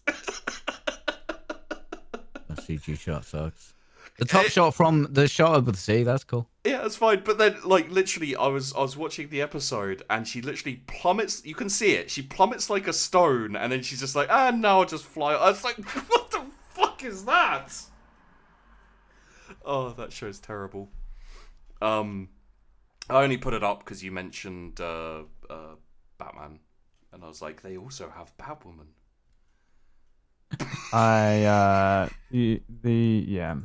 No, I haven't. I don't think I have the energy. I don't think I have the energy to argue for Batwoman and The Last Jedi. No, let's not go into stuff. Yeah, I haven't got let's- it. I haven't got it. We- I've we- got about 3 minutes before I fall asleep anyway. 'cause I'm dude, if you want to drop out, I think we're kind of drop out done though, whenever aren't you we, with these 2 episodes? Yeah, I think we we come both back in 2 enjoyed- weeks. We do we all 6, enjoyed- 7. Get excited for 8, and then maybe. So when is the next movie released? then? When's that out? December the fuck. What the hell is the film called? This is how little I care. Is it called The Skywalker? Is that the next Rise movie? of Skywalker. Right. I don't know. 19th of December. 19th. So actually, That that works out perfectly. So yeah, it would be out on then, and then there's the Friday. That works out perfectly. When's maybe we should talk about the next episode. We're all like, we don't know what the fuck's going on. We think it's a flashback. We think it might be the shittest one ever. I guarantee you it's going to be. Do you the want to shittest talk one. about that? And then talk about the 2 together? Wait, let's just have a look. Well, we don't need. No, We we don't don't need need. to discuss this live anyway. We can fucking chat about it later. December 6th. Well, we do it every 2 Fridays. The next we come back on the 18th, 19th. Right. 19th. I think so. Yeah. The I'm not sure I'm going to see the movie on the 19th. though. 20th is No. when we would come back. yeah, but then that means we will have watched 2 more episodes of this. Then we go and watch the movie. We've got 2 weeks to watch the movie and the last episode and come back. You and want to that do one. one podcast about the finale of The Mandalorian and the finale of- final trilogy. I don't Dude, know. I That would have to start at 6 in the morning. I will need like a long time. Dude, we easily. How long has this fucking podcast been on for? All we've done is listen to why fucking Sheepdog didn't like episode 4. If we cut down on the 3 why hours. Sheepdog, because he's still going to be talking about it fucking 4 weeks from now. No, I'm How he done. didn't like episode 4. I'm, If we no, cut out, if no, we cut I'm out that fuck you, part, I'm like done. they should have cut out the beginning of that We started part at of the 9. episode. It is 12:30. Yeah, I'm going now. My wife's gonna go to bed as well, and then if she falls to sleep one more night with me next door going, "Hey, the Last Jedi was the worst thing ever," she's gonna fucking kill me. Yeah, no, You gotta stop watching the Star Wars. She's gonna fucking Or we're curse having her. She divorce. loved that movie. She's like, "This is the best movie I've ever seen." Oh god, I hate it so much. I mean, it looked Well, great. why It don't looked in great. 2 weeks we do? Let's just fucking talk about it another day. It's Yeah, fine. yeah, Let's okay, just that end makes this. sense. Bye. Star Wars is good. Watch The Mandalorian. Star Wars isn't good. Brad doesn't like The Last Jedi because No, we worked it out right the other he day. hates That women. we worked it out that I like one movie from each trilogy, and Oh yeah. it's The Force Awakens, Empire, and Revenge of the Sith, which means I have a full trilogy for myself that I can Did you watch enjoy. that video talking about the pacing of? Did you show me that the pacing I of A think I New sent Hope? you it, Yeah. I'm like, It's a good video. oh, It makes, I that's really don't good. like A New Hope that much, but it does make me go, well, the pacing was correct, I believe. I disagree. It was. But I have 2 films, so I haven't quite got a trilogy. So fingers crossed for Rise of Skywalker, guys. Hopefully it's good. Then I'll have a trilogy.